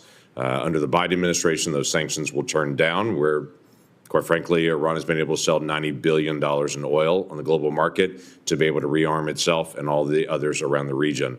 Now sanctions are now going back on to Iran again. What do we know about the effect of those sanctions? Thank you, Senator, for the question. These sanctions have just begun to be reinstated, so the full effects have not yet borne fruit. But the message that the president has sent with his maximum pressure campaign is certainly heard. As the chairman mentioned in his opening remarks, President Trump recently sent a letter to the leader of Iran expressing his interest in direct talks in order to try to de-escalate and to prevent war, prevent Iran from gaining a nuclear weapon, but also stated that there would be military consequences if there was no direct negotiations. So President Trump is continuing to carry out his vision and mission of peace through strength, acting in the best interests of the American people. We will see what choices are made from here. Okay, thank you. Director Patel, during the last administration and the very open border policy that they had, we had some years, including 2022 and 2023, where there were 70,000 individuals that were released into the country that were identified as special interest aliens. This is something this committee and the Homeland Security Committee tried over and over again to get details on. The Biden administration was unwilling to be able to share any of the details on the special interest aliens, led to a great amount of frustration. The comment came often back to us is that FBI is going to track all these individuals and to be able to identify them, even though it was 70,000 a year that were coming into the country. You just walked into this position and trying to get your feet on the ground in so many different issues that are outstanding on that. I raised to you the issue of individuals that are currently illegally present in the country going through a process, but are listed as special interest aliens. By definition from the administration, those are individuals that we don't know their level of risk, but they're considered a national security risk, but we don't know anything else about them from there. So how are you trying to get on top of the number of people that are criminal aliens in the country, but also these special interest aliens that come from terrorist areas? Thank you, Senator. Appreciate your question. As far as the FBI is concerned, you hit on it. Criminal. So we are focused across our interagency partners at DHS, ICE, CBP, CIS, and elsewhere to identify through our information sharing networks that we have stood up with state and local law enforcement to provide us the details on any criminal evidence relating to any of the individuals you highlighted. And if there's a nexus there, a case will be opened, by the line agents who predicated lawful and factual basis to do so. And we will further refer that matter to the Department of Justice for prosecution. We are reviewing all of these cases anew, and we will report back to you, Senator, with some fidelity on the outcome of that process. Okay, thank you. Are you getting good feedback from social media technology companies and cooperation from them on illegal activities that are promoted on their site? All the different sites have rules and standards for what can and can't be done on that. But for instance, in the border areas, many of the sites are allowing child trafficking, or they're allowing basically the hiring of Americans to come be drivers and such, and they know this is being circumvented. Are they working with you on that to be able to take illegal content off their sites? Thank you, Senator. And we have engaged directly at the top levels of all the private sector software communities and social media companies, and they have been very helpful because they have been told that this is a priority for me at the FBI to work with them because they have so much information to share back with us. Now, that's, of course, just on the public systems. We're not talking about the dark net. Thank you. Thank you, Mr. Chairman. Senator Heinrich. Thank you, Chairman. Director Ratcliffe, I want to start with you. Who determined that the content of this discussion on Signal was not classified? Senator, I guess I'm not. Well, for example, I can speak to my personal knowledge. There was no classified agent mentioned as part of this story. Normally, that would be classified information. So I guess what I'm asking is, did you just determine it was not classified, or was there any declassification after the fact? So to be clear, so everyone understands the process, as we talked about, Signal is a permissible use. I understand has been used that. at the CIA, has been approved by the White House for senior officials. And has been appropriate for many conversations. And recommended by CISA for high-level officials who would be targeted by foreign adversaries to use end-to-end encrypted apps whenever possible, like Signal. In this case, what the National Security Advisor did was to request through a Signal message that there be coordination. So you mentioned the name of a CIA active officer, correct? So I didn't mention the name. You didn't mention the name. Existence of that. And in the article, the implication was that somehow that was improper. That was not the case. So a CIA officer was not operating undercover. So the request for coordination was for a staff member to coordinate on the high side. So I communicated the name of a CIA officer not operating undercover, completely appropriate, who does openly and routinely coordinate with the White House as a member of my staff. So the intimation there that there was something inappropriate was clearly incorrect. Did it occur to you that given the sensitive nature of this discussion, that it could just move to the high side? So that was clearly, Senator, I think the intent was that this was initially set up by the National Security Advisor with the instruction that send a point of contact, and then you will be provided with information further on the high side for high side communication. So I think clearly it reflects that the National Security Advisor intended this to be, as it should have been, a mechanism for coordinating between senior level officials, but not a substitute for using high side or classified communications for anything that would be classified. And I think that that is exactly what did happen. So I'm curious, did this conversation at some point include information on weapons packages, targets, or timing? Not that I'm aware of. Director Gabbard, same question. Same answer, and defer to the Department of Defense on that question. Well, those are two different answers, but you're saying that was not part of the conversation. That's my knowledge. The precise operational issues were not part of this conversation. Correct. Okay. I want to ask you, Director Gabbard, something on a very different track here, which is I very much agree with the conclusion of the ATA that foreign illicit drug actors are a major threat in the United States, and many of you have spoken to this today. Is the IC wrong in its omission of Canada as a source of illicit fentanyl in the ATA? I was surprised, given some of the rhetoric, that there is no mention of Canada in the ATA. Senator, the focus in my opening and the ATA was really to focus on the most extreme threats in that area. And our assessment is that the most extreme threat related to fentanyl continues to come from and through Mexico.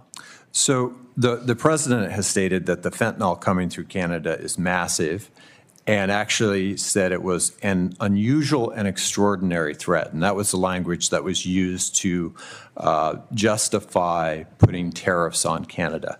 I'm just trying to reconcile those two issues. Is it an unusual and extraordinary threat, or is it a minor threat that doesn't even merit mention in the annual threat assessment? Senator, I don't have the numbers related to Canada in front of me at this time. I'd like to get back to you on the specifics of that answer. It's less than 1% of the fentanyl that we are able to interdict. But if you have different information, I would very much welcome that. Senator Budd.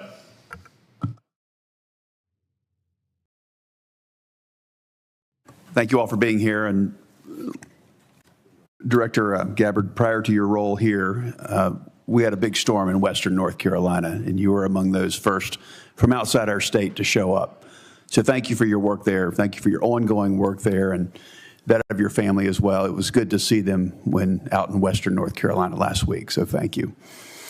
Director Hawk, so what do we need to do in regards to Volt Typhoon? There's a lot of pre-positioning that went on there. So where are we with that?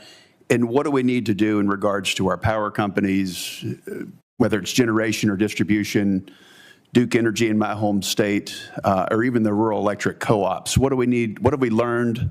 And what can I tell them? Senator, 99% of the critical infrastructure in the United States is controlled by private companies. So that really drives us to talk about how do we partner with industry and with the commercial sector, in this case, with power sector. Volt Typhoon began when industry came to the intelligence community and said, we're seeing anomalous activity, can you help us gain context? And we were able to bring context to that to be able to understand what the threat was and then to ultimately be able to identify who was behind that threat. Since that time, we've continued to work very closely with industry to be able to determine what are the right ways for us to be able to pursue these threats within networks to enable the interagency, to enable our partners and industry to be able to pursue them.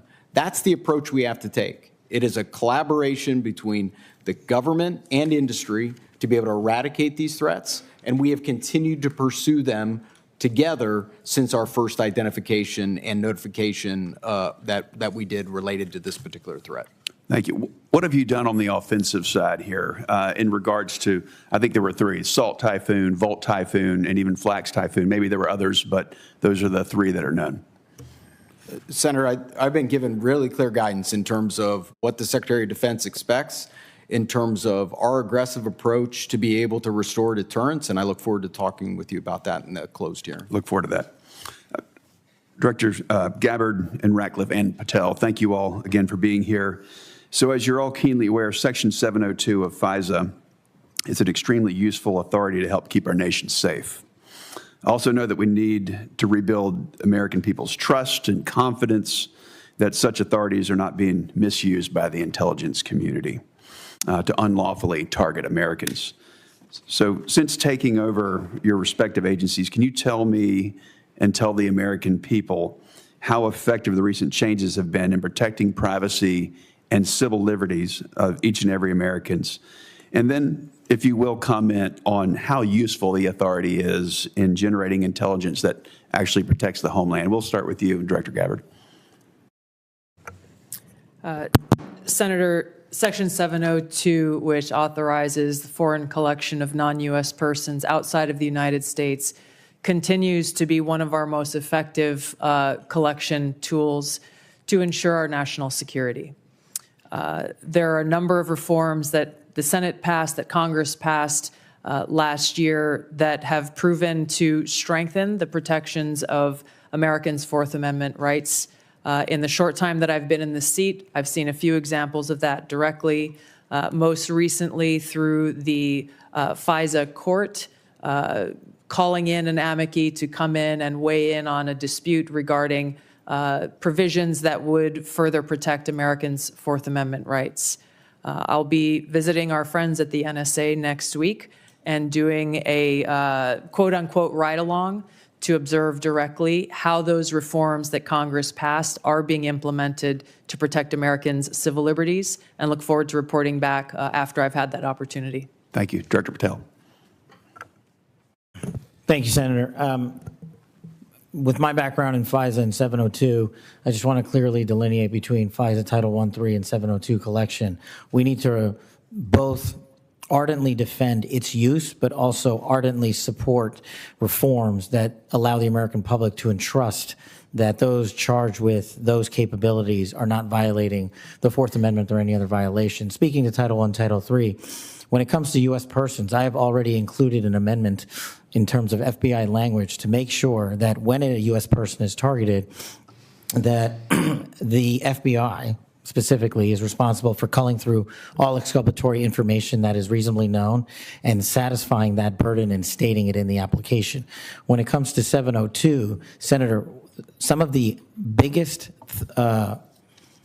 enterprise efforts we have had to thwart national security risk would not have occurred if 702 collection had gone dark. And the FBI continues to use that information to protect the homeland. We've had multiple takedowns in the last 6 months based on 702 and interagency collection processes, but we just need to ensure the American public, and I'm working with my team, that even in the 702 sphere, American citizens' information is protected. Thank you all. I look forward to the discussion in the closed session. Senator King. Thank you, Mr. Chairman. Director Gabbard, I didn't intend to get into the Jeffrey Goldberg story, but something you said has sort of puzzled me. According to open source reporting at 11:44 on the morning of March 15th, Secretary Hegseth put into this group text a detailed operation plan, including targets, the weapons we were going to be using, attack sequences, and timing. And yet you've testified that nothing in that chain was classified. Wouldn't that be classified? What if that had been made public that morning before the attack took place? Senator, I can attest to the fact that there were no classified or intelligence equities that were included in that chat group at any time. And I so defer, the attack sequencing and timing and weapons and targets you don't consider should have been classified? I defer to the Secretary of Defense, the National Security Council on that question. Well, you're the head of you're the head of the intelligence community. You're supposed to know about classifications. So your testimony very clearly today is that nothing was in that set of texts that were classified. I'll follow up on Senator Wyden's question. If that's the case, please release that whole text stream so that the public can have a view of what actually transpired on this discussion. It's hard for me to believe that targets and timing and weapons would not have been classified. Well, let me move on. You approved this report, this annual report, prepared by the Office of the Director of National Intelligence. Is this submitted to the White House routinely in anticipation of its public release? I don't know what you mean by submitted routinely. Was this report submitted to the White House before its release today? It was submitted to them once it was completed. I think probably around the same time it was sent to all of you. I want to move on. One note that surprised me, I've been on this committee now this is my 13th year. Every single one of these reports that we have had has mentioned global climate change as a significant national security threat, except this one. Has something happened? Has global climate change been solved? Why is that not in this report? And who made the decision that it should not be in the report when it's been in every one of the 11 prior reports? I can't speak to the decisions made previously, but this annual threat assessment has been focused very directly on the threats that we deem most critical to the United States and our national security. Obviously, we're aware of occurrences within the environment and how they may impact operations, but we're focused on the direct threats to Americans' safety, well-being, and security. How about how they will impact mass migration, famine, dislocation, political violence, which is the finding, by the way, of the 2019 annual threat assessment under the first Trump administration? You don't consider that a significant national security threat? For the intelligence community, being aware of the environment that we're operating in is a given. What I focused this annual threat assessment on, and the IC focused this threat assessment on, are the most extreme and critical direct threats to our national security. Let me ask a direct question. Who decided climate change should be left out of this report after it's been in the prior 11? Where was that decision I made? gave direction to our team at ODNI to focus on the most extreme and critical national security threats that we face. Your direction include no comments on climate change? Senator, as I said, I focused on the most extreme and direct national security threats. That's not a response to my question. That we face. Did you instruct that there be no finding in terms of climate change in this report? I don't recall giving that instruction. Final questions in a few short seconds that I have left. You all concede, and it's in the report repeatedly, about the cyber danger from China, from Russia, from Iran. Why then is the administration deconstructing CISA? 130 people fired. The General Hawk talked about the importance of public-private cooperation. That section of CISA seems to have been disestablished. What possible policy reason is there for undermining CISA's relationship to the states with regard to elections and to the private sector with regard to cybersecurity when the cybersecurity threat is only growing? Anybody want to tackle that? I won't speak for all of my colleagues here, but I don't believe any of us have any insight into those specific staffing decisions that have been made. Well, let me ask you this question. You've all found, the report has found explicitly growing cyber threats, including to elections from Russia, China, Iran. Do you believe that it's in the national interest to diminish our capacity to deal with those cyber issues? Yes or no? President Trump is focused on effects and making sure that the people that we have and the resources that we have are focused on our national security. He and his team recognize that more people doesn't necessarily always mean better effects. Those are some of the things that are driving the changes that we're seeing across the administration, is getting all of our agencies back and focused on their core mission. General Hawk, do you agree that? Sorry. Senator King, your time has expired. Time is up. Thank you. Senator Rounds. Thank you, Mr. Chairman. First of all, thank you to all of you for your service to our country. With regard to the issue surrounding Signal, I'm going to address it, but I'm going to address it in the closed session so that we can get more in depth into that issue. In the meantime, I want to direct my first question to Director Ratcliffe. As the debate continues in Washington regarding spectrum, what can you share in this unclassified setting regarding the critical nature of spectrum to national security interests generally? Thanks for the question, Senator. I know this is an issue of great interest to the Senate, and the potential auction of commercial space on spectrum. Those, as you correctly point out, the discussions about spectrum, I will start out by saying there are national security implications from such an auction were to take place to both the DOD and the IC.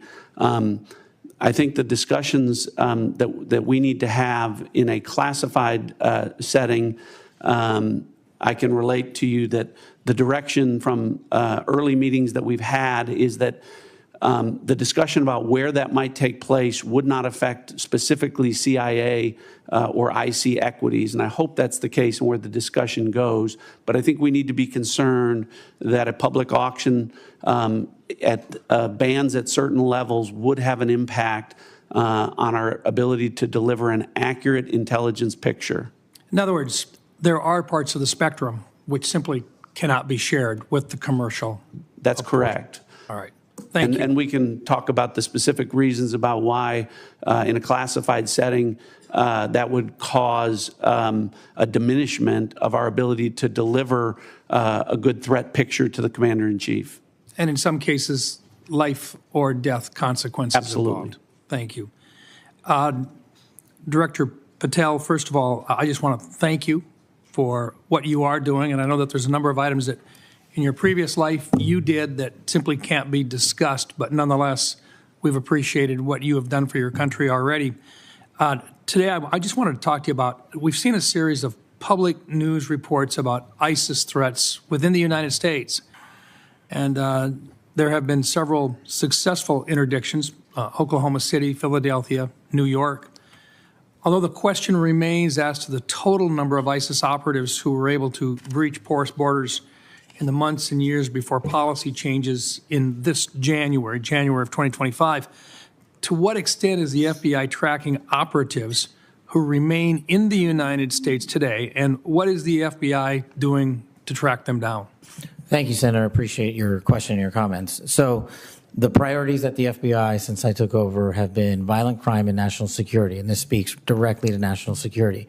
The direction for the FBI is to track down any individuals with any terrorist ties whatsoever, whether it be ISIS or another foreign terrorist organization, and now to include the new designations of the cartels down south and elsewhere. So the FBI is utilizing our Joint Terrorism Task Force, which are situated in all 55 field offices.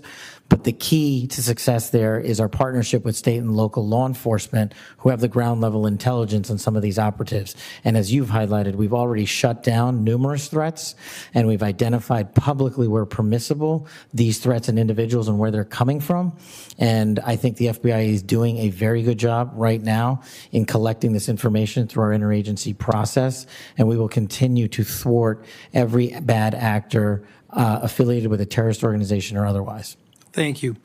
And Director Hawk, first of all, look, you've talked a little bit already about Salt Typhoon, but what I want to really get into is the things that are moving right now that you haven't had a chance to address, and in particular, Cybercom 2.0 and the need to accelerate that particular plan moving forward. Can you talk just briefly? I've got 40 seconds left. Talk to us a little bit about how critical 2.0 is in terms of countering the cyber activity that's going on through nefarious actors.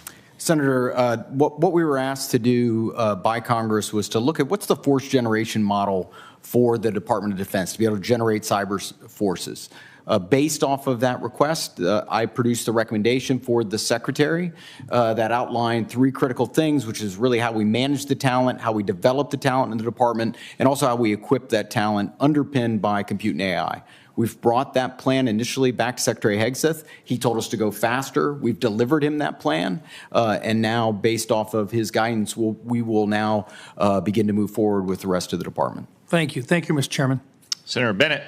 Thank you, Mr. Chairman. Thank you very much for holding this hearing, and thank you for being here. Mr. Director Ratcliffe, it sounds to me like your testimony today and the Secretary and the DNI's testimony is that there was nothing wrong at all with the signal thread that you were on, that it didn't include any targeting information or battle sequence. That is your testimony. That's your testimony. And I'm a little staggered that that is your view, Director Ratcliffe. Does the CIA have any rules about handling of classified information? Yes or no? Yes. Thank you, Director Ratcliffe. Do you agree, Secretary of Defense Pete Hegseth said this morning when asked by members of the press what had happened, he said this morning in Hawaii that Atlantic Editor-in-Chief Jeff Goldberg is a, quote, deceitful and highly discredited so-called journalist who's made a profession of providing hoaxes time and time again.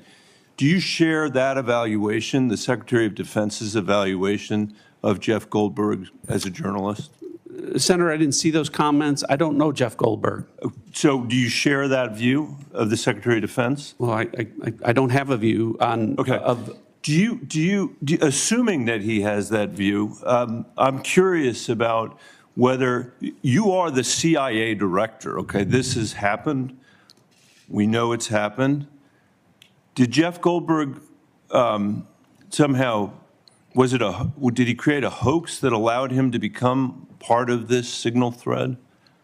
Please answer the question. You don't insult the intelligence of the American people. Did he invite himself to the signal thread? I don't know how he was invited, but clearly he was added. Clearly it was. Finish your sentence, please. Clearly he was added to the signal group. Your question is, you don't know that the president's national security advisor invited him to join the signal thread? Everybody in America knows that. Does the CIA director not know that? I've seen conflicting reports about who added the reporter to the signal messaging group. You think that it's perfectly appropriate that there was a reporter added, especially one that the Secretary of Defense says is deceitful, highly discredited, a so-called journalist who's made a profession of peddling hoaxes over and over again. Is your testimony that it was appropriate that he was added to this signal thread? No, of course not. And why Senator, did you not well, call? Hold on, Senator. You're mischaracterizing my testimony. Good. You answered the question. Let me ask you. When he was added to the thread, you're the CIA director. Why didn't you call out that he was present on the signal thread?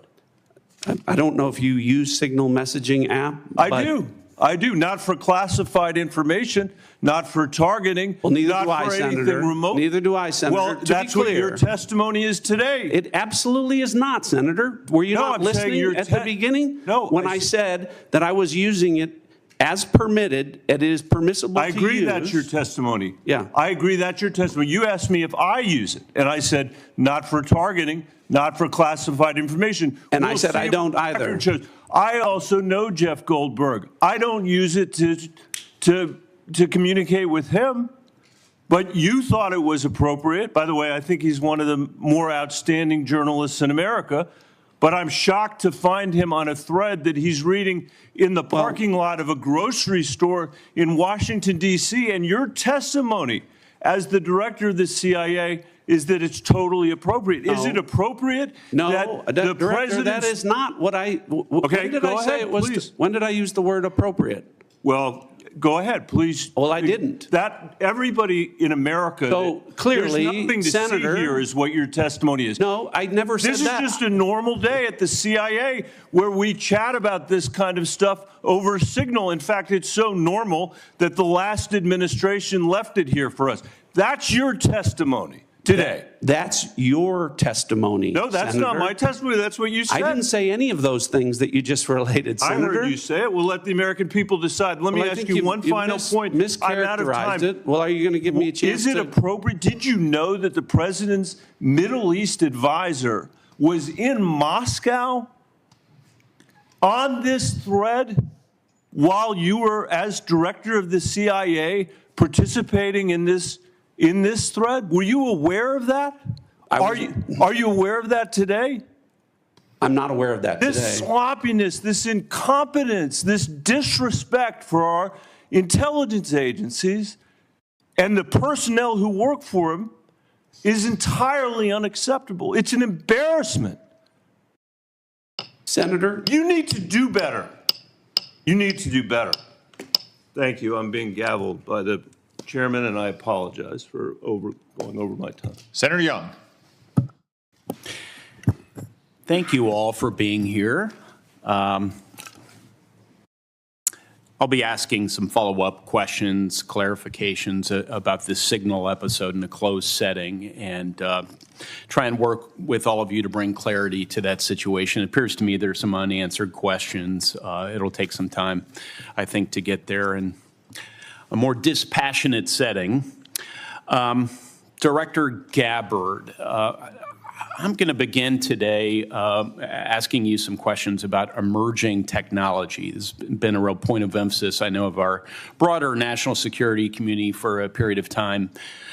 We know that PRC is making generational investments in certain emerging tech, AI, biotech, and other areas of technology to reduce their vulnerability against any supply chain disruptions and to lead the world in some areas. As the IC assesses, the PRC is seeking to, quote, become a global S&T superpower, surpass the United States, promote self-reliance, and achieve further economic, political, and military gain. So, Director Gabbard, can you describe the actions China is taking to operationalize that IC assessment in ways that directly target the security and prosperity of everyday Americans? Senator, what we know is that they are trying to use these capabilities as a means to continue to exploit vulnerabilities within our own critical infrastructure and our cyber technology.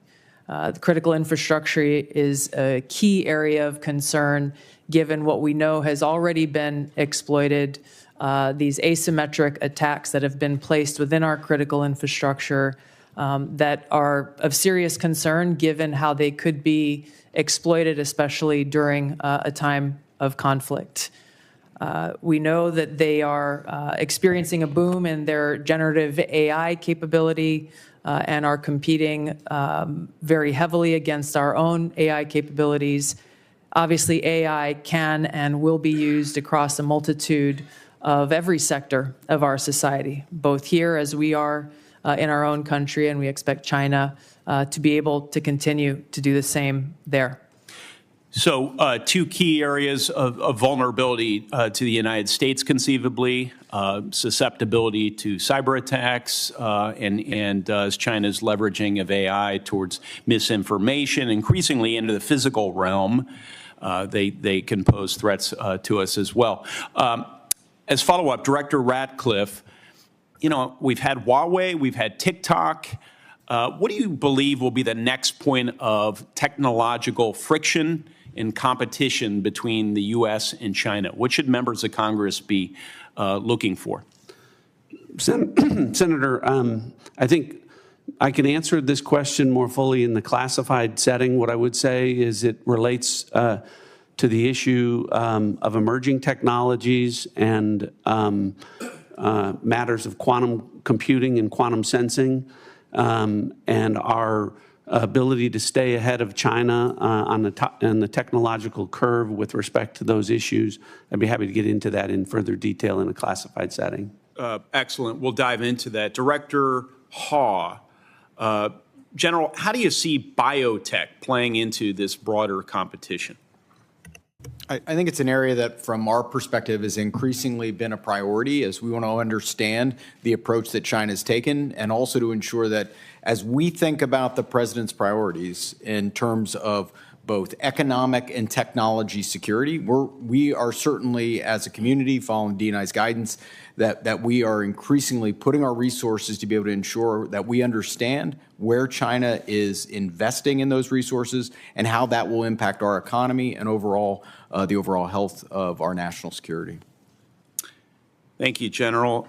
Director Gabbard, not a lot of time left on this end, but I do have a little crypto interest I wanted to communicate to you.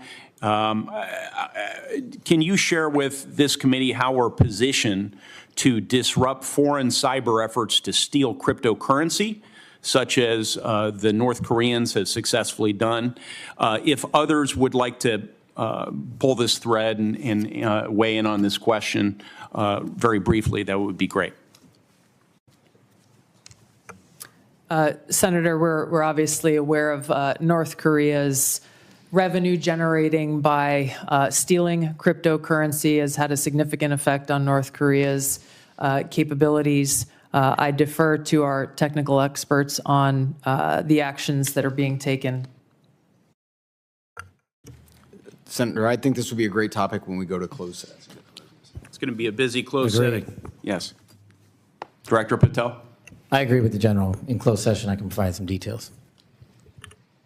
It's what you get when you visit with a bunch of spies. All right, Chairman. Senator Kelly. Thank you, Mr. Chairman. I'm going to come back to the topic of the day here, the signal chain as reported by The Atlantic.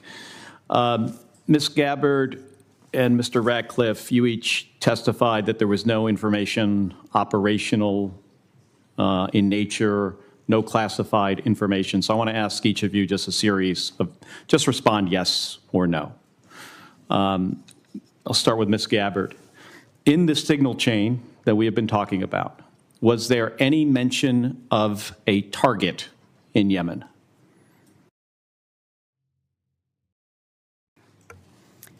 I don't remember mention of specific targets. Any generic target?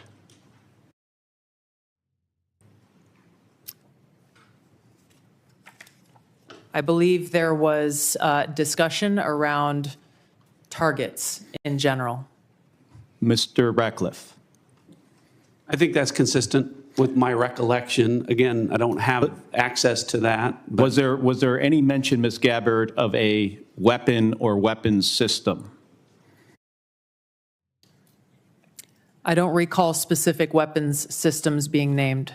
I'm not talking about specific, any weapon or weapon system?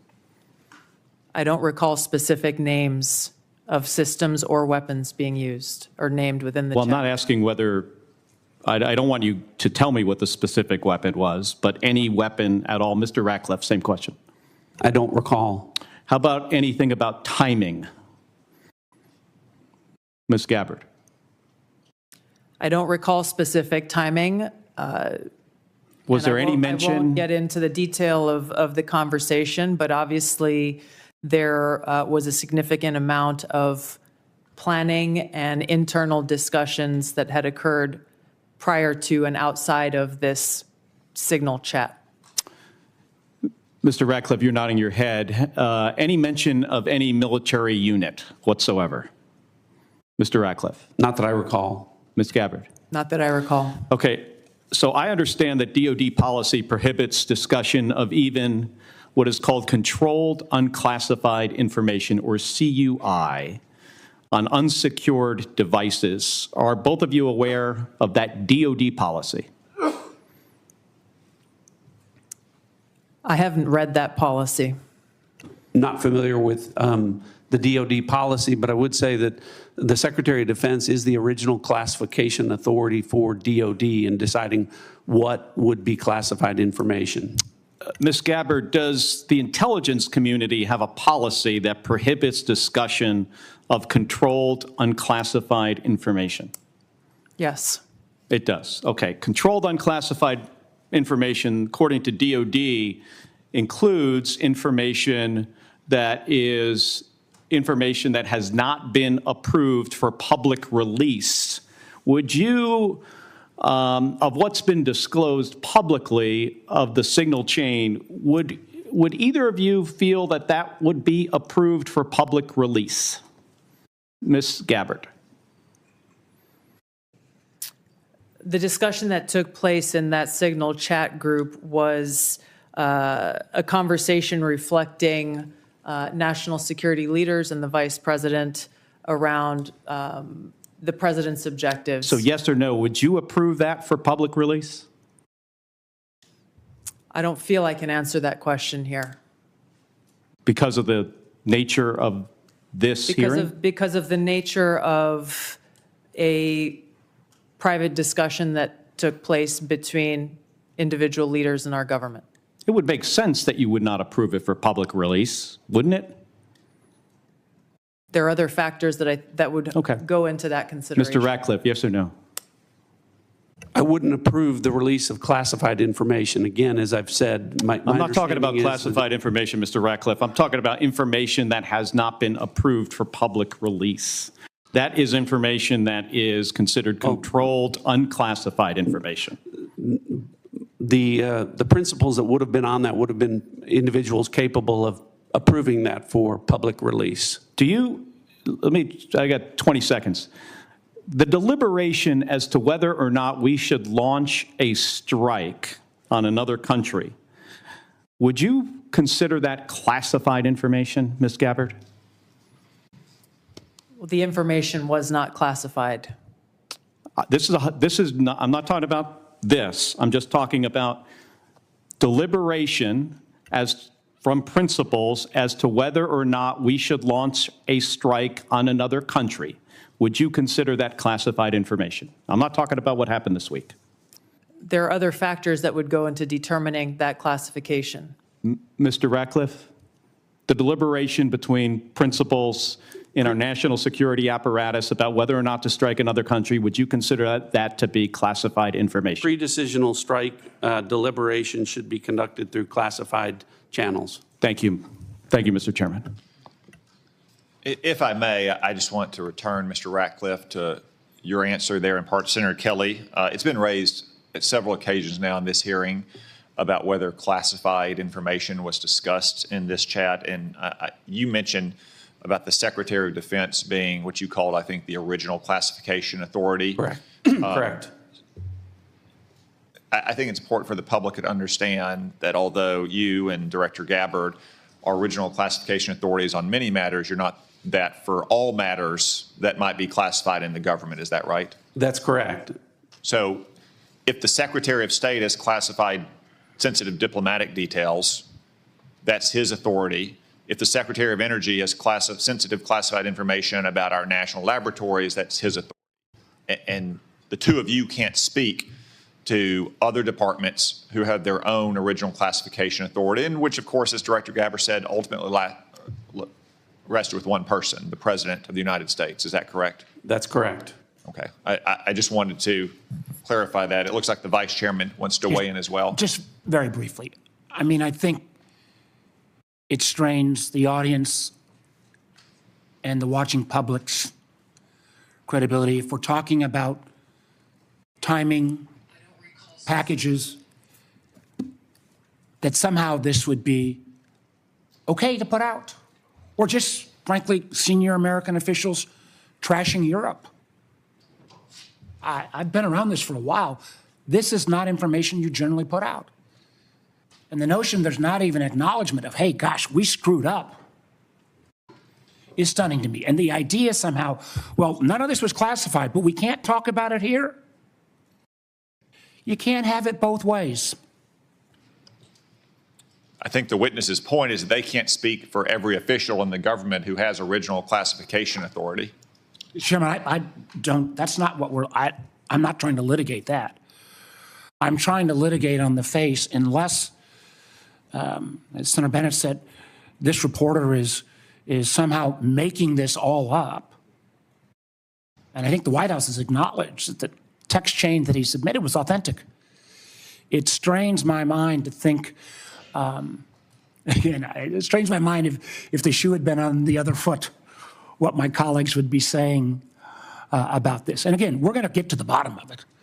And I appreciate your comments, but you guys have both testified under law. There's nothing classified in that information. And there's nothing, in a sense, I've not heard either one of you say, gosh, we screwed up. So we'll find out. This is too important to our national security. And again, I know we've got more members to close. They testified, is my understanding, correct me if I'm wrong, that there's no intelligence community classified information. Is that correct? That's Director correct. Ratcliffe, is that correct? Director Gabbard? Yes, Chairman. Well, again. That's not correct. She said repeatedly there's nothing classified, period. Right, period. You can't have it both. And again, we'll see.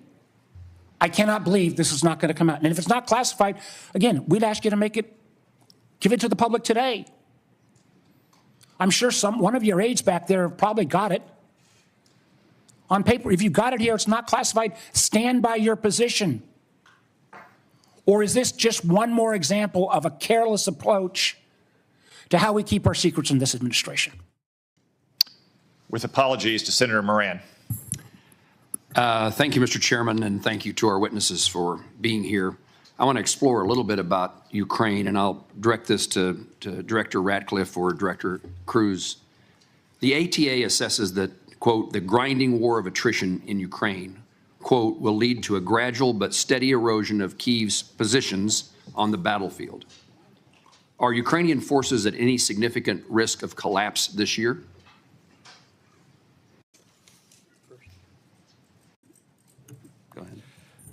Before I turn it over to Director Ratcliffe, I think both sides are working through the equipment that they need, the industrial base they need to support that, and the personnel that are required to man all of that equipment and man the front lines. And as we see the battle space in the various portions, whether it's in Kursk, whether it's in any of the 4 oblasts, we see areas where Kyiv will struggle to prevent the slow attritional grind. We do not see an imminent collapse in any of the line of control battle spaces at this point. And then vice versa. That answers my question, unless you want to add something, Director. Whatever advantages in manpower and material they have, can Russia maintain its operational tempo without significant changes to how it's conducting the war? I think our assessment from a military perspective is that Russia has the ability to sustain its campaign longer than Kyiv would. Now, when that timeline hits, we do not have an assessment of, but I believe that if this were to go on for more than the remainder of this year, both sides would have a significant challenge maintaining their defense industrial base as well as their operational ops tempo. Longer than this year? That is correct, and they will each have difficulty at various points throughout the spring, summer, and fall as well. Thank you. Director Ratcliffe, ATA says continuing the Russia-Ukraine war perpetuates strategic risk to the United States of unintended escalation to large-scale war and heightened insecurity among NATO allies. What are the strategic risks to the United States if Russia were to achieve its maximalist objectives via peace agreement? Achieve via peace agreement? Yes. Well, I think that clearly the negotiations that are going on reflect that President Trump is seeking a cessation of the war on terms that will end the war permanently. From an intelligence community standpoint, and specifically with regard to CIA assets, we've taken steps to support that, the president's goal of an enduring peace. To General Cruz's comments, I agree with his assessment and generally the public assessment that Russia has the battlefield advantage, is grinding forward slowly. I want to comment on that, however, to say that with regard to the Ukrainian resistance, the Ukrainian people and the Ukrainian military have been underestimated for a period of several years now. And ultimately, I'm convinced from my reflections in observing from an intelligence standpoint that they will fight with their bare hands if they have to, if they don't have terms that are acceptable to an enduring peace. Obviously, to the point of maximalist goals, President Trump has communicated that he is aware of the dangers of that, of Russia getting what they want. And I think that the peace talks that are taking place would reflect, if successful, and they are making progress, that both sides would not get everything that they want and no one's maximalist goals would be achieved. Thank you both. In the short time I have, I'm going to skip a question and ask that I intended to ask, but ask the director of the FBI. Director, I chair the subcommittee that appropriates money for the Department of Justice, including the FBI. It has been our practice that the FBI director as well as the Attorney General appear before our committee each year. And I would want to make certain that you do not foresee any challenges that I will have in your presence when you come to speak when we invite you to come speak about your budget. I think when we visited in the office, you made yourself often available, pleased to talk to Congress. We're getting ready for the appropriations process to begin. The budget that the president intends to submit is seemingly months away, weeks away, long weeks away. And we may ask you to come testify about your priorities now or sooner than that. Is that a challenge for you that I ought to be aware of? From the FBI, no, as long as the Department of Justice and the Attorney General are good with it. Thank you. Senator Reid. Thank you very much, Mr. Chairman. Director Ratcliffe, you have repeatedly made the point that there was no classified information contained in any of these discussions that were reported in the Atlantic Monthly. Is that correct? No, that's not correct. So, Senator, what I've related is that any information that was related from my perspective or that I observed from the intelligence perspective was not classified information. With respect to the assertions and the allegations that there was strike packages or targeting information or things that relate to DOD, as I've pointed out, the Secretary of Defense is the original classification authority for determining whether something's classified or not. And as I've understood from media reports, the Secretary of Defense has said the information was not classified. Are you aware that the Secretary of Defense declassified this information prior to the discussion? I'm not. Director Gabbard, same question. You've indicated, at least the impression I got, was there was no classified information discussed. Is that correct? Senator, my answer is the same as the director of the CIA's. So the question has to be posed to Secretary Hegseth whether he declassified the information and at what point he did declassify it. Do you agree? Yes, I defer questions to the Secretary of Defense. Okay. Director Patel, are you conducting an investigation of these discussions and activities? Thank you, Senator. As I informed the Vice Chairman on the same question, I found out about this late last night, early this morning, so I don't have an update for you on that. Well, thank you. When you get an update, we'd appreciate it very much. Yes, sir. Director Gabbard, were you overseas during any parts of these discussions? Yes, Senator, I was. Were you using your private phone or a public phone for the signal discussions? I won't speak to this because it's under review by the National Security Council. Once that review is complete, I'm sure we'll share the results with the committee. What is under review? It's a very simple question. Are you your private phone or an officially issued phone? What could be under review?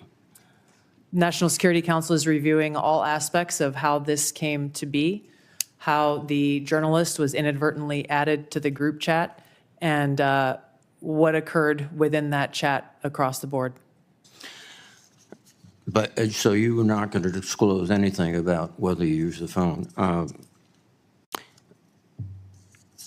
Director Ratcliffe, there's been indication that the CIA has warned recently retired personnel about the vulnerabilities of Signal and other encrypted messaging applications. If that's the case, why were you discussing these issues on Signal?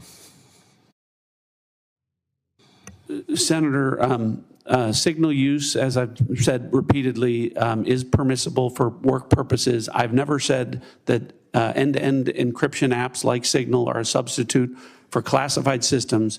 And I was not discussing classified information in this setting.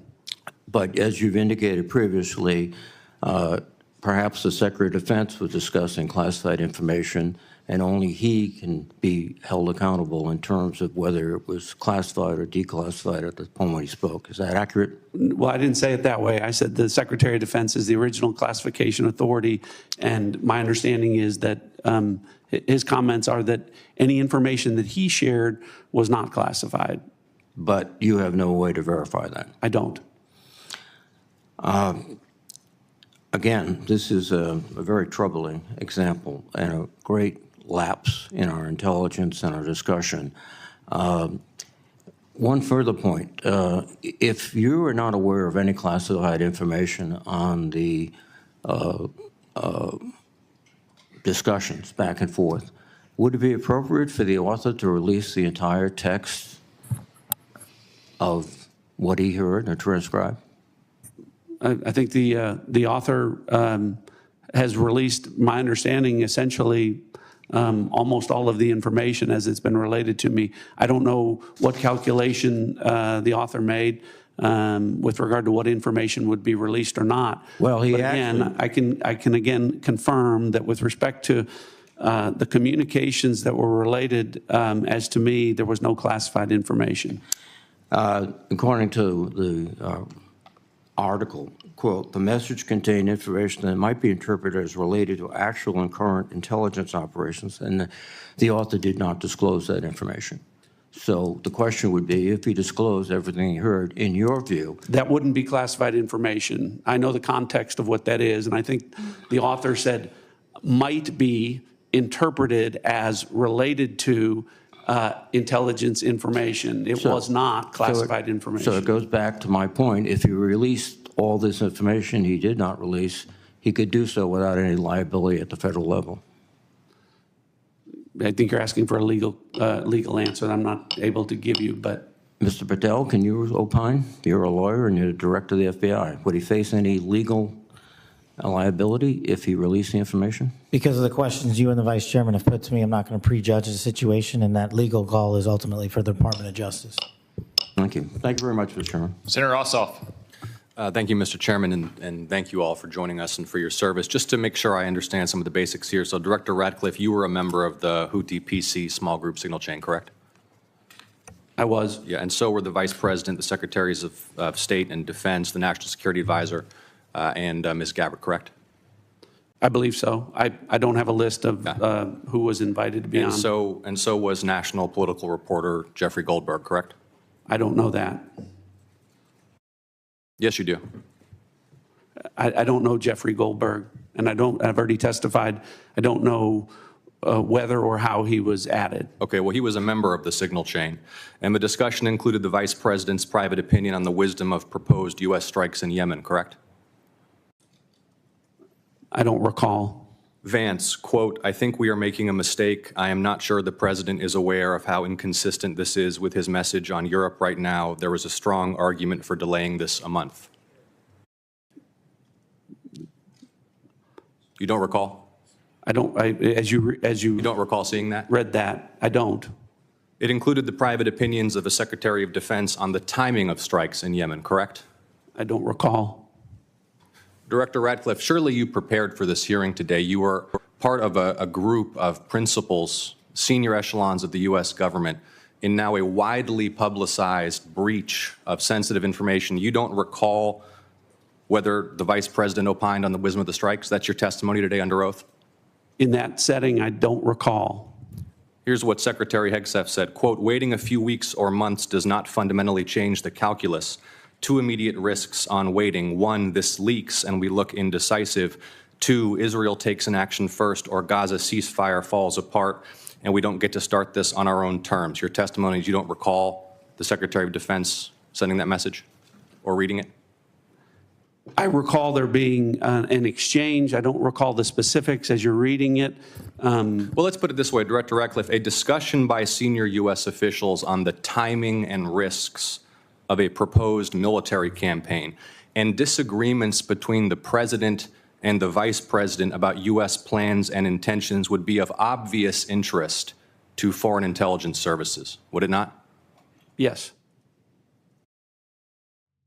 And they were discussing the timing of sending U.S. air crews into enemy airspace where they faced an air defense threat, correct?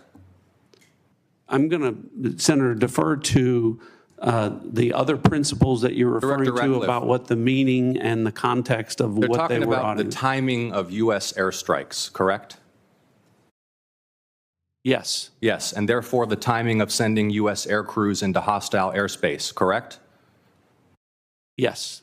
And therefore the time period during which enemy air defenses could target U.S. air crews flying in enemy airspace, correct? I don't know that. You do know that.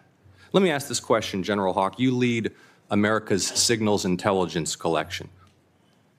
Would the private deliberation of foreign senior officials about the wisdom and timing of potential military action be a collection priority for you and the U.S. intelligence community?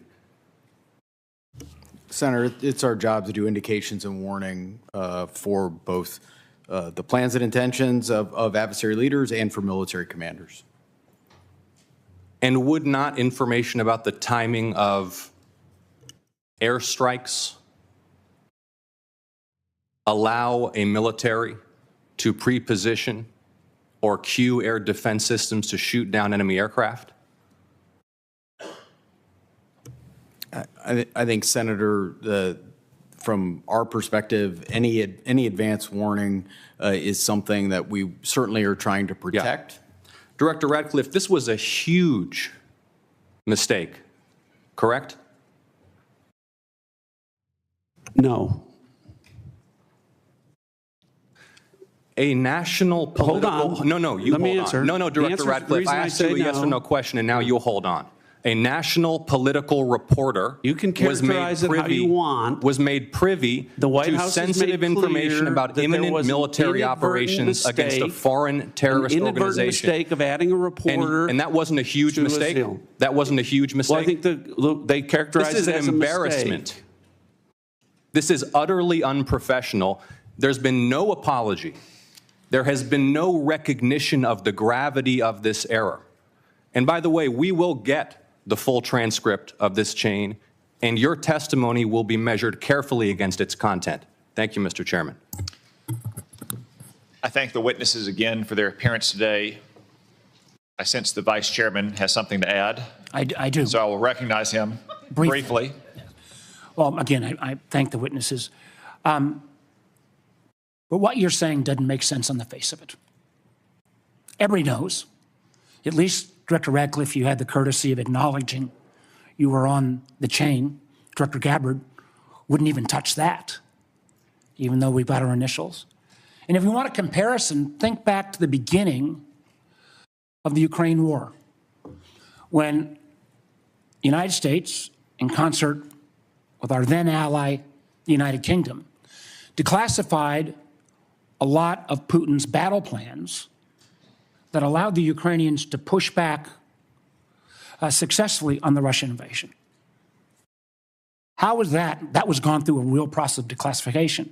As Senator Ossoff so clearly made the point, this information out, potentially where our adversary could reposition its defenses, in the unwillingness of the individuals on this panel who were on the chat to even apologize or acknowledging what a colossal screw-up this is, speaks volumes.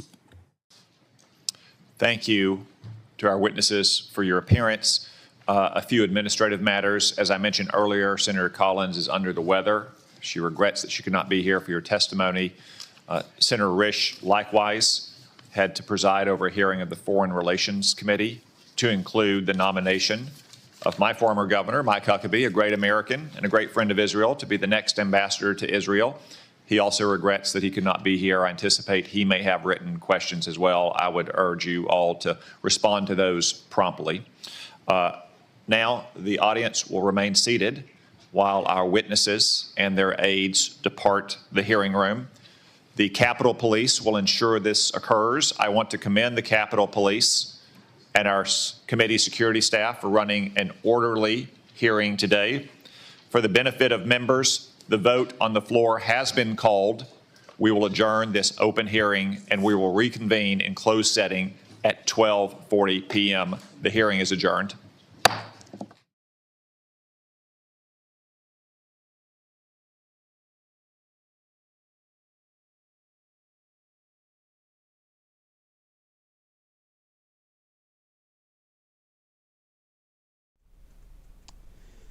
You know, I have to say that my head is shaking right now. I'm so sick of these hearings when either side interrupts the witnesses. Stop doing that. Ask a question and allow them to answer. And quite frankly, for the Democrats, especially Senator Ossoff, you think you want to grandstand against this CIA director who has been so forthright and so transparent with the American people? What about General Milley when he was talking to the Chinese premier behind the back of President Trump? Have you investigated that? How about those 33,000 plus emails from Hillary Clinton that got whitewashed? Did you investigate that? Where were you during that? You got Senator Bennett from Colorado that sounds like he has marbles in his mouth when he's talking. He actually looks like a South Park character. I mean, it's an absolute joke sometimes. What these Democrats, they are throwing spaghetti at the wall. There's clearly an issue here that's being investigated, and rightfully so. But what are your thoughts on that hearing? Send us feedback at rsbn.tv. But it's funny, as the House Republican Caucus said earlier, these Democrats don't have a message. These congressional Democrats seem to be, the left hand doesn't know what the far left hand is doing, as Tom Emmer so aptly put it. So that is morning and now afternoon in America, ladies and gentlemen, March 25th, this beautiful Tuesday, as you look at that live shot of the White House, that emerald aisle of green on the north portico there. Always a beautiful shot to see our nation's capital where President Trump is diligently at work.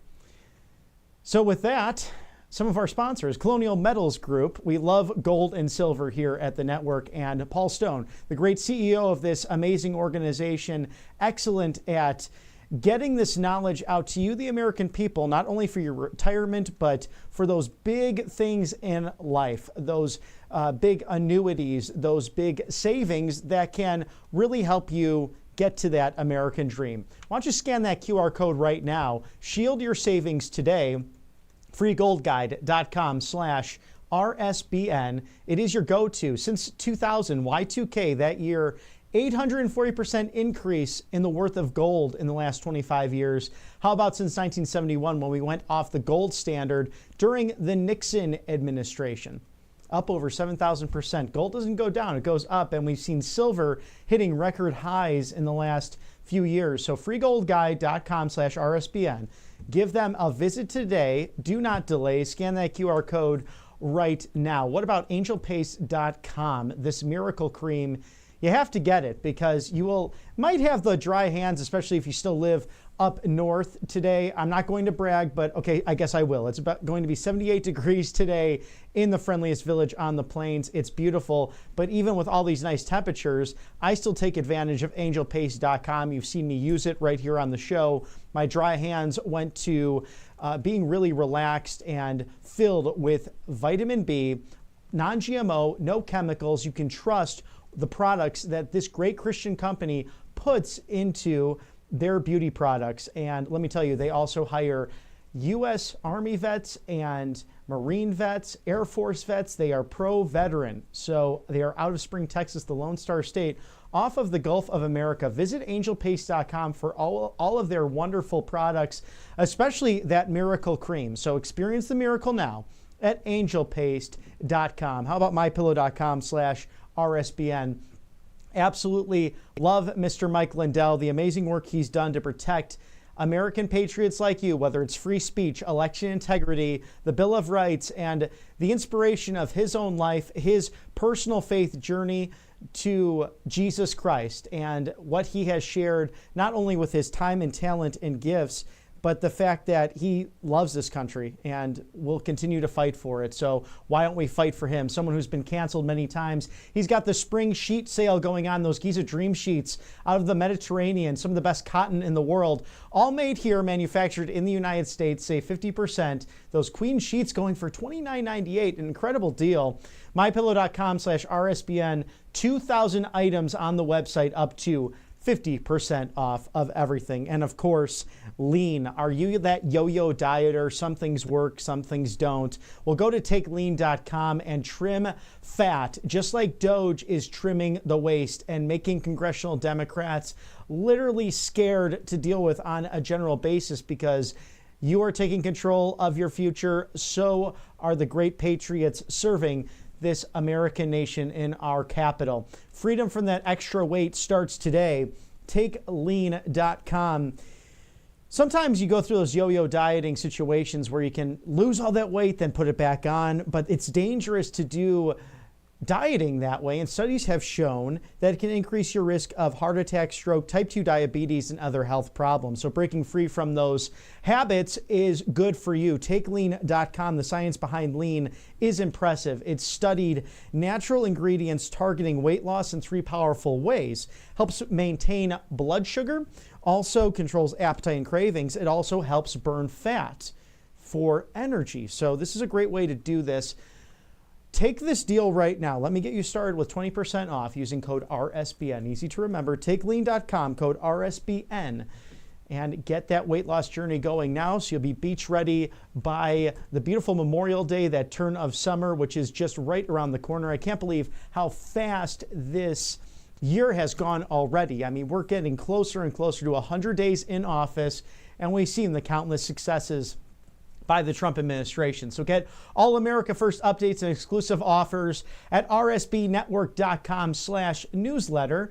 And if you can, please feel free to donate. We'd be honored to have your contributions there. RSBN, text that, easy to remember, RSBN to 801-801, or go to rsbnetwork.com/donate. Happy Annunciation Day. 9 months from today, it is Christmas. So it's right around the corner for those Christmas lovers. And of course, we're in springtime, the time of renewal, the Lenten season. There's a mission happening at my church. We hope that you have that time to reflect on the beauty that is this nation inspired by God, as we celebrate today Greek Independence Day with our Greek friends and Greek American friends with their festivities. 204 years free from the separation of the Ottoman Empire. They were helped by the British Empire at the time, the Kingdom of France, and the Russian Empire. So much to celebrate in this great nation today. As Romans 8:28 states, and we know that all things God works for the good of those who love him, who have been called according to His purpose. And our purpose here at Right Side Broadcasting Network Live is to be with you on the right side of history to showcase just everything that your government is doing and not doing, and giving you access like we did, not only to press conferences, but to hearings, so you can see, hear, and act on exactly what your elected representatives are doing and or not doing in our nation's capital. Of course, love that Romans 8:28. It's a personal favorite of my wonderful colleague, Matthew Alvarez, who will be in this afternoon. And unless there's any breaking news or anything else to cover for you, the American people, today, stick here at Right Side Broadcasting Network as we're bringing you this unbridled access, this incredible coverage to you, the American people, of your elected representatives in Washington, D.C., and of course, stories that are America first outside of the Beltway, which it's nicer to be outside of the Beltway. Of course, always fun to visit our nation's capital. We hope you have the opportunity, especially if you have not before, especially with family members, because there's nothing quite like it, especially my recent favorite, the redoing of the Wharf. You need to go visit there and see all the great restaurants, but also the Museum of the Bible, an inspiring place to be. Takes about 3.5 hours to get through, probably 3 if you're at a brisk pace. It took me about 5 or so because I'm obsessed with museums, as I'm sure you can imagine, a history lover, but that's quite a place to see one of the newer exhibits, newer museums in our great nation's capital. So take advantage on one of your breaks to go see this representative government that was created nearly 250 years ago as we celebrate 204 years Greek independence on this beautiful Greek Independence Day. Well, thank you for joining us this morning and into your early afternoon on the East Coast. I'm Robert McNeely. For all of my colleagues here at Right Side Broadcasting Network Live, thank you for being on the right side of history. Have a wonderful day. God bless, and stick with us. We'll see you very soon.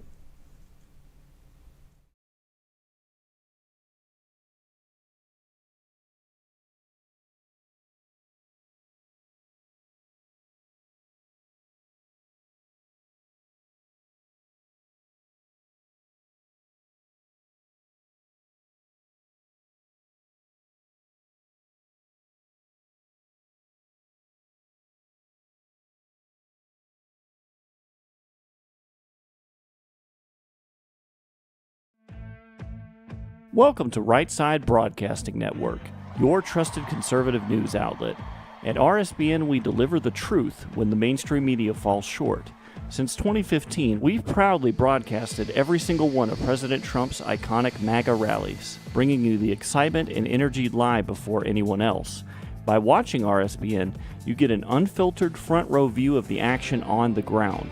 We interview the crowds to give a voice to millions of Americans just like you. We show you President Trump's speeches in their entirety, free from interruptions and censorship. We cover the stories that matter to you with the integrity and passion you deserve.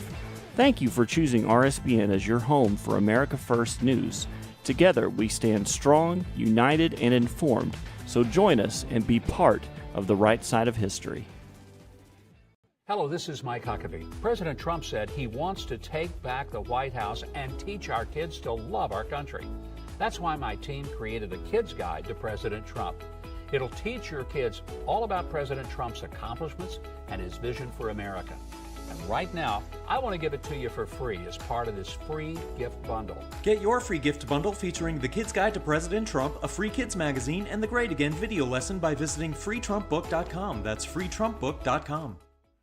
Hey y'all, it's Silk from the Diamond and Silk Chit Chat live show. Look, don't forget to check me out right here on RSBN Network. Be sure to watch the show on Right Side Broadcasting Network, and I want you to support Right Side Broadcasting Network. Yes, it's imperative that you do so, okay? I look to see y'all soon. Bye-bye. I hear every day about the products you all wish MyPillow carried. Well, guess what? We probably do. Slippers, bathrobes, pet beds, blankets, mattresses, sleepwear, loungewear, duvets, comforters, pot holders, aprons, oven mitts, and so much more. And they're all on sale. For example, get our best-selling standard MyPillows for only $14.98. Body pillows, $29.98. 6-piece bath towels or kitchen towel sets, just $29.98. Multi-use MyPillow 2.0s with pillowcase, $9.98. Save $40 on our Spring Percale and Giza Dream bed sheet sets. Any size, any color, and so much more. So go to MyPillow.com or call the number on your screen.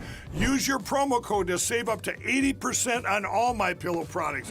And I've never done this before. When you spend $100 or more, you're going to get 2 standard MyPillows absolutely free.